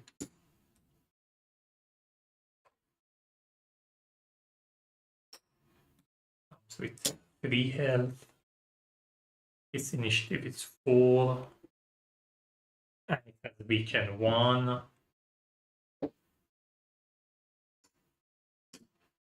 And we have Plated Cobalt. Comes in with 3 health. And its initiative is 2.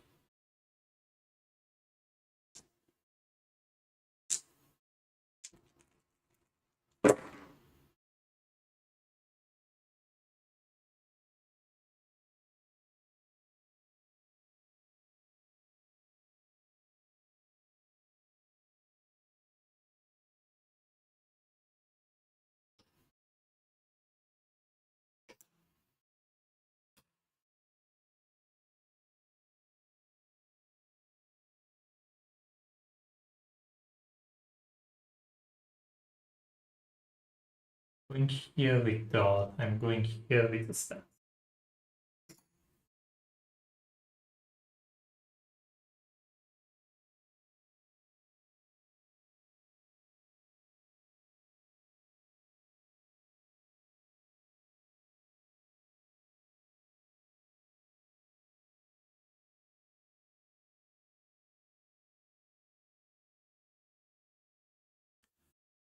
Problem is if I don't mount the dot, it's gonna die because of poison.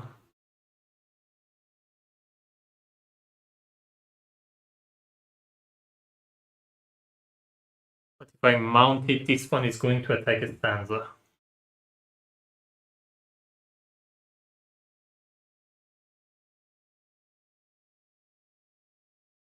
I think I still risk it. Maybe I can heal somehow. Put the stanza here and board.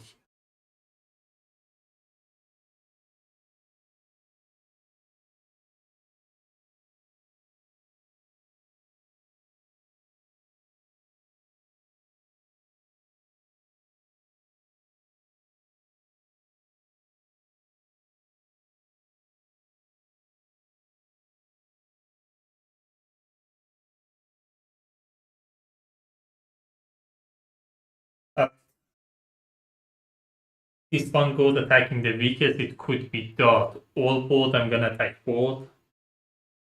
It's rolling 3 attack dice. 2 defense.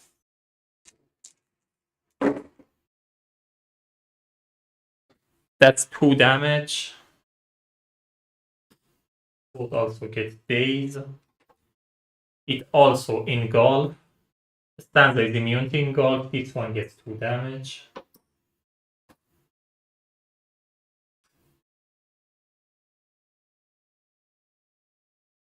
And both get dazed, which means it cannot move and attack at the same round, but it doesn't matter for both. I should have put a daze on it, but it doesn't matter at this point. I'm not just. We go to Dotster. He loses 2 health. This goes down to 1.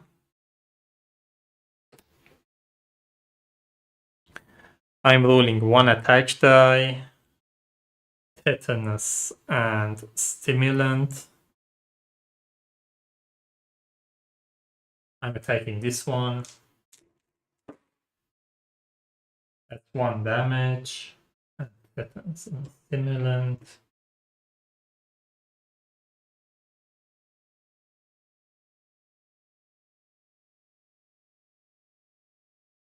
I have to heal, otherwise I would die.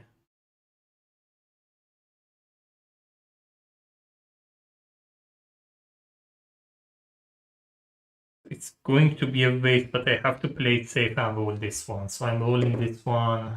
It's 1 bone. I'm using it immediately to heal.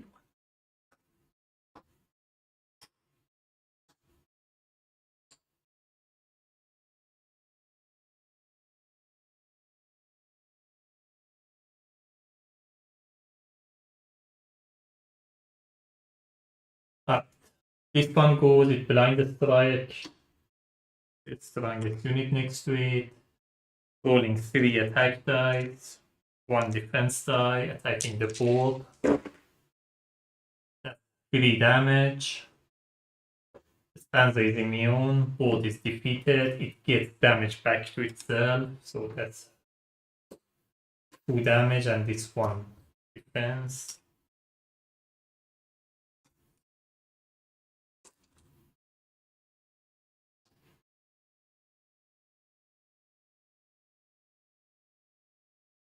Dragon BD goes 1, 2, rolling 1 attack die, it bones, and it weakens. Stats.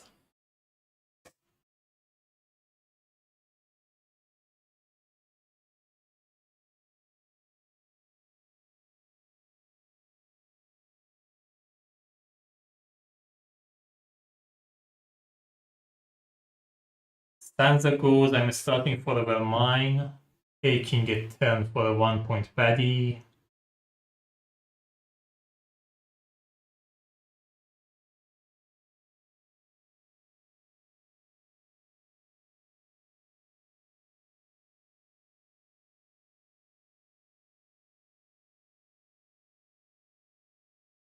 Thinking if I should do it here or here.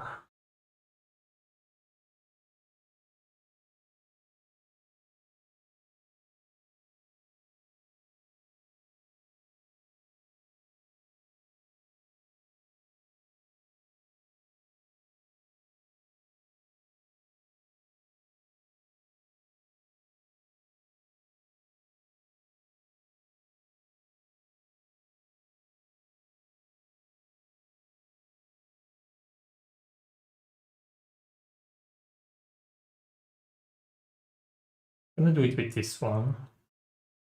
Moving one, rolling one attack die, 1 damage. In gold triggers, does 1 damage.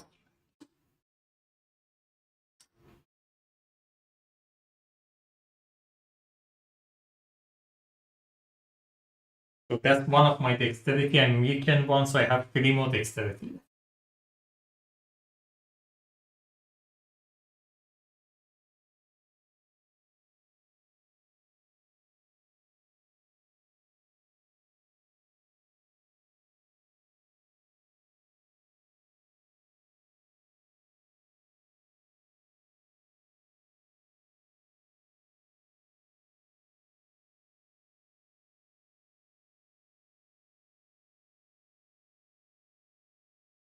Want to defeat this one.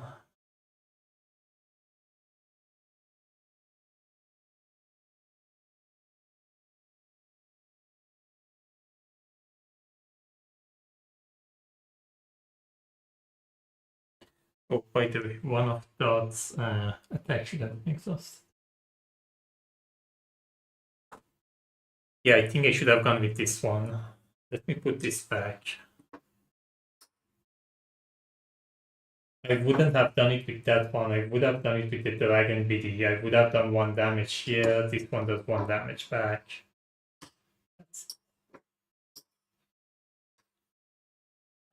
Now Stanza's turn. I'm moving 1. So I use 1 dexterity here, 1 dexterity to move. I have 3 dexterity left. I'm rolling this. 1 attack die, 1 defense die. I'm attacking this one. That's 2 damage. Poison 1.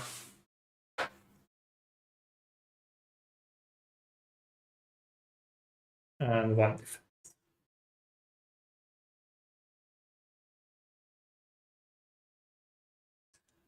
This one goes rolling 1 attack die, 1 defense die, 1 damage. And it won't on the defense die. One. This one goes lose 1 health because of tetanus, 1 health because of poison.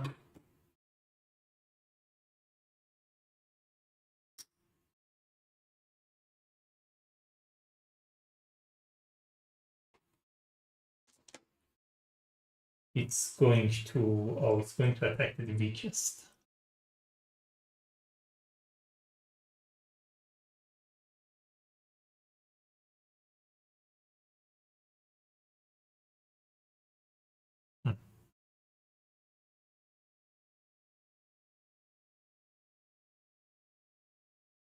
Not great. Calculated that I defeat everything with Dot. I defeated this one, but yeah, Dot is going to get defeated. And she also gets daze.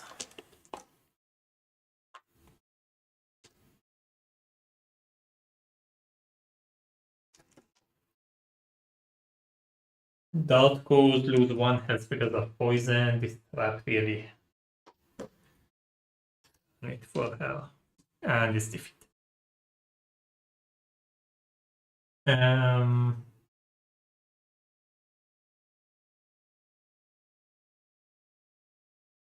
This one goes attacking Stanza, rolling 3 attack dice, 1 defense die.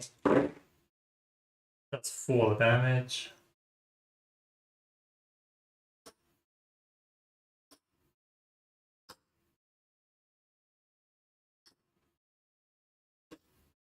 This is defeated. This is defeated itself.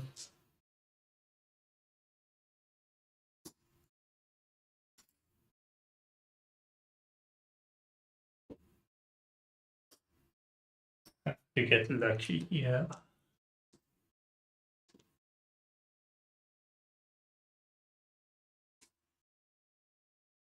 But 3 damage, I would have survived. Now it has to roll a pawn, otherwise I'm defeated. Dragon BD goes.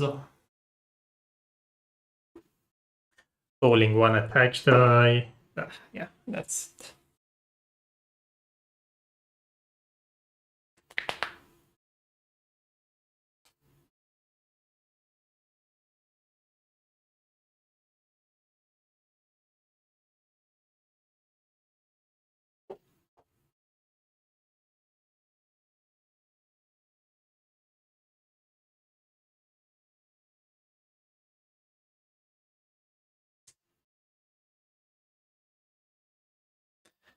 I don't think I can recover from this, but I'm gonna play one more day.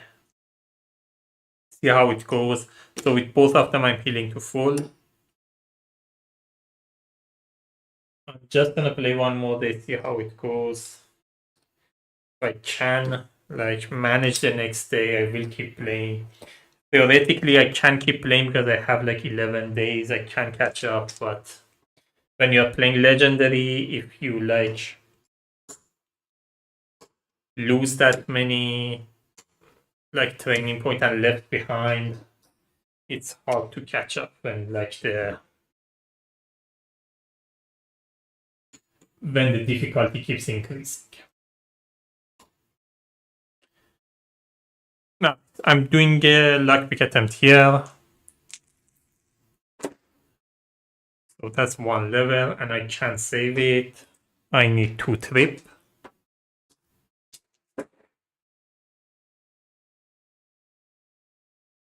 I'm trying with Stanza. That's 1 trip plus 1 and I can't save it. I need 4 fourths. 1 fourth I can reroll. That's 4.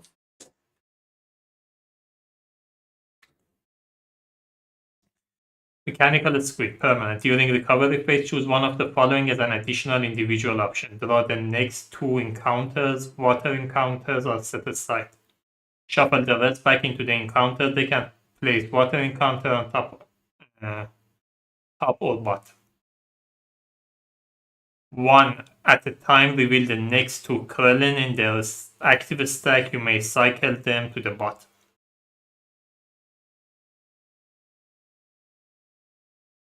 I can do one of them. I think I do the first one. So I draw the next 2 encounter. If there is a water encounter. This one's not a water encounter.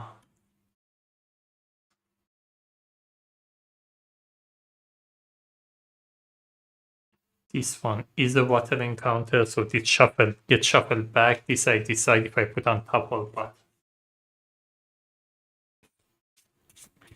Not actually hard.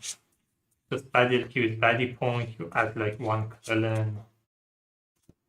Definitely manageable. But I'm gonna put it on top, which means I'm drawing it right now. So we go to day 7 and I draw the card that I just put on top. Let's give it a whirl.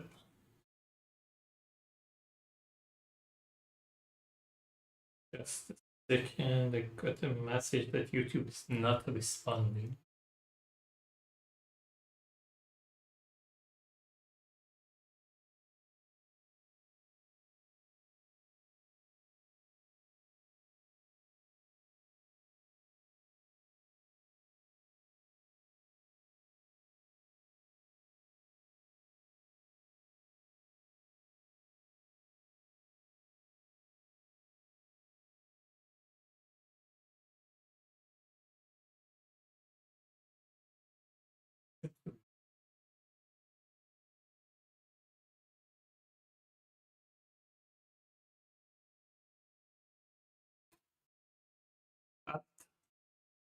Let's give it a whirl.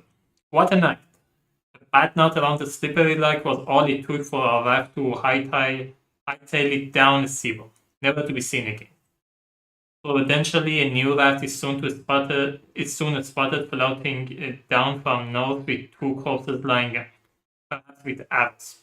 It seems a couple of fisher goblins ran into some trouble. With our new vessel secured, we are on our way. But which way? To the left, the water looks calm, except for the inconvenience of an available whirlpool. But to the right, a group of conspicuous figures lurk much too close to the river's edge. So let's brave the whirlpool. The swell grows larger and larger, forcing the raft toward the shore from the whirlpool. Ripples begin to make a way toward the raft. Battle cues: Baddie Point, party of 1 or 2 add a Krellin, party of 3 or 4 add 2 Krellin. Or avoid whirlpool, ready our defense. Battle cues: Baddie Point, all gear-like may roll and apply their defense before the battle. First one is easier, but I need the training point, otherwise I don't see myself managing it. So I'm going with the first one. So we are in day 7, it's going to be 14. And we add a Krellin.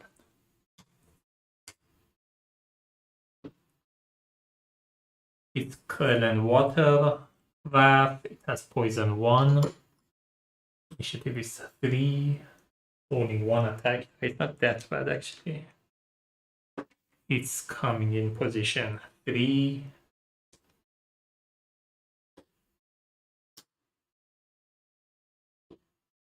We have Dragon Breacher. Its range 6 health, compound, and careless 2. It's not careless 2, but it's careless with like if it goes 2 balls.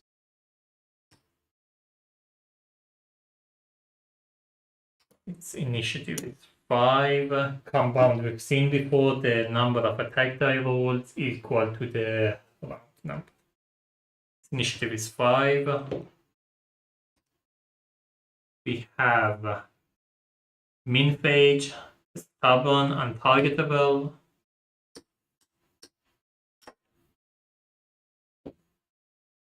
It comes in with 4 health. And it's rolling 2 attack die.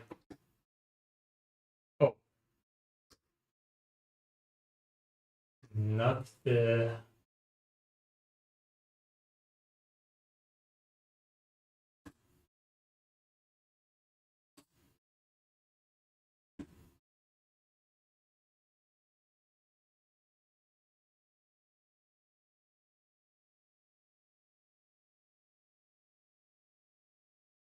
Initiative is 4.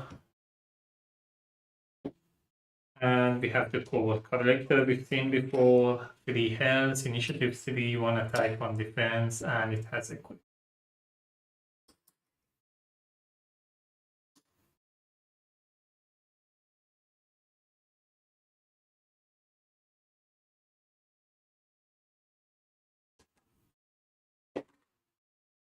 Six.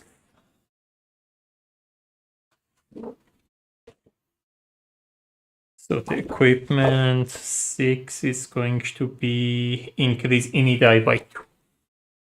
Initiative becomes 5.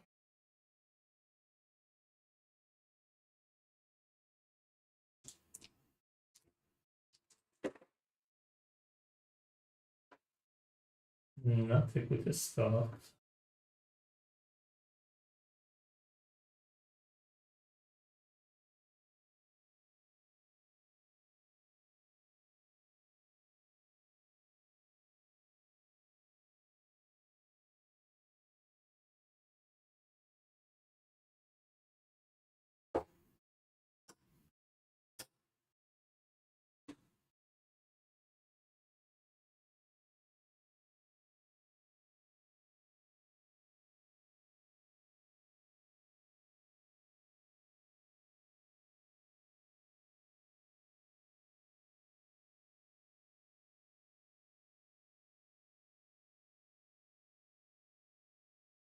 When it can't attack, it comes here. I don't want it next. Let me put it here.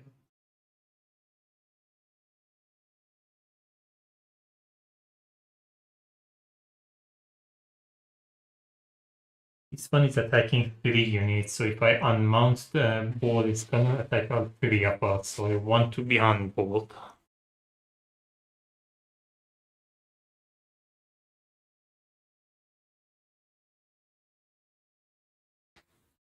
Oh, I forgot to explain the stubborn. When it gets defeated, let me just read it from here.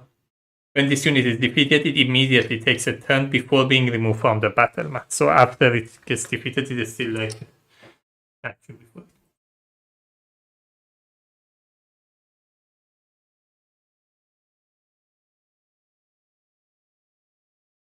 I think that's fine where I am. I'm just gonna stay. This one's first. Rolling 1 attack die, 1 defense die. I'm rolling for the stanza first. 1 damage. Rolling for dart. 1.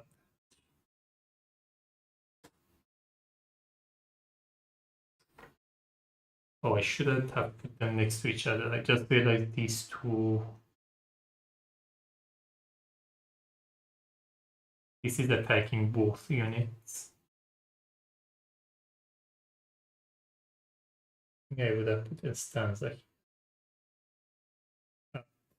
This one moves here, rolling 1 attack die, 1 defense die, 1 damage. Board is defeated. And 1.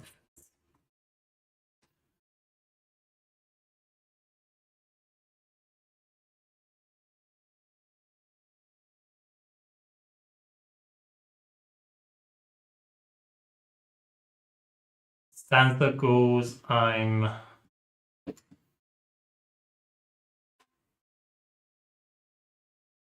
this one gets target.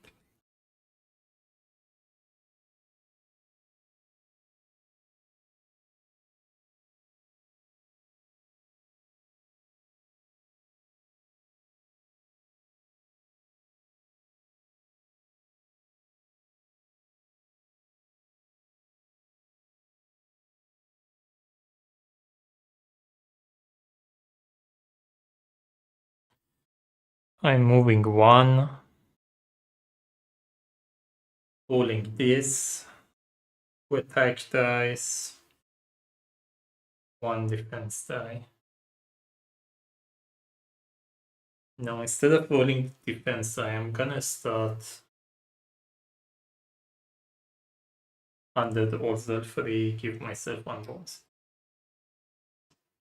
Alright, I'm attacking this one. That's 3 damage. And oh no, it has 1 shield.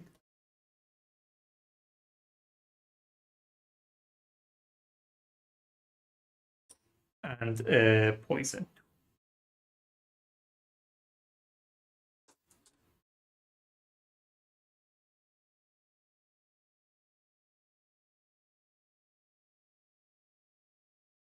Oh, this one hasn't taken the turn yet.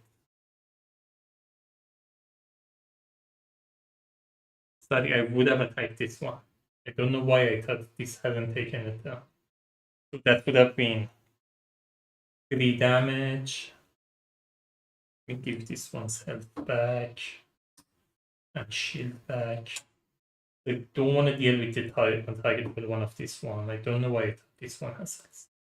And now it would have been down to 1. Now because of poison, it dies. Before it dies, it immediately takes turn. Roll 2 attack die against the stanza. That's 3 damage. That's 1 and 2.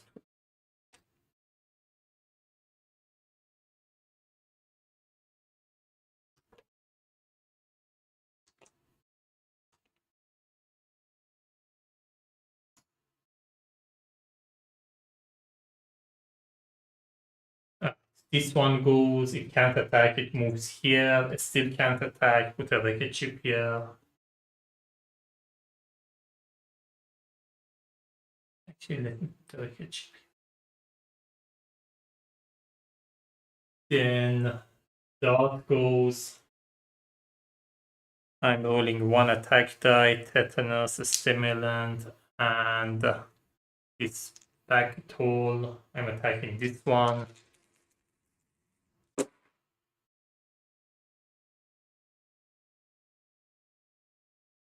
That's these two. This back tool give it 2 bones. So Chalice Trigger gets 1 damage. And I apply these 2. And this is exhausted. This also. We go to round 2. This guy comes in. It's the Milking Monkey. It has 3 health. Its backup plan is untargetable. It's rolling 1 attack die, 1 defense die. The range position of 3 is full. It goes range position 4.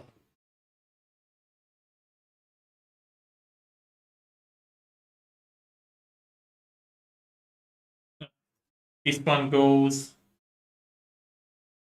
rolling 2 attack die, 1 defense die. I'm rolling for Stanza first. Stanza is defeated. I'm rolling for Dart. Yeah. I think I stop at this point. I don't see myself recovering from this and catching up. I'm gonna, next time I'm playing too many bones, I'm gonna do a try at this again. And we'll see how it goes from there. As I said, with Legendary, like a few bad roll and a few bad like hard encounter, if come one after another, it just make it impossible to recover from all of that. Also, I just realized again I didn't use this one. I should have used this more often. I keep like forgetting that I have it here. There was a chance that I could get rid of this one, and maybe if this one didn't attack, there was a chance.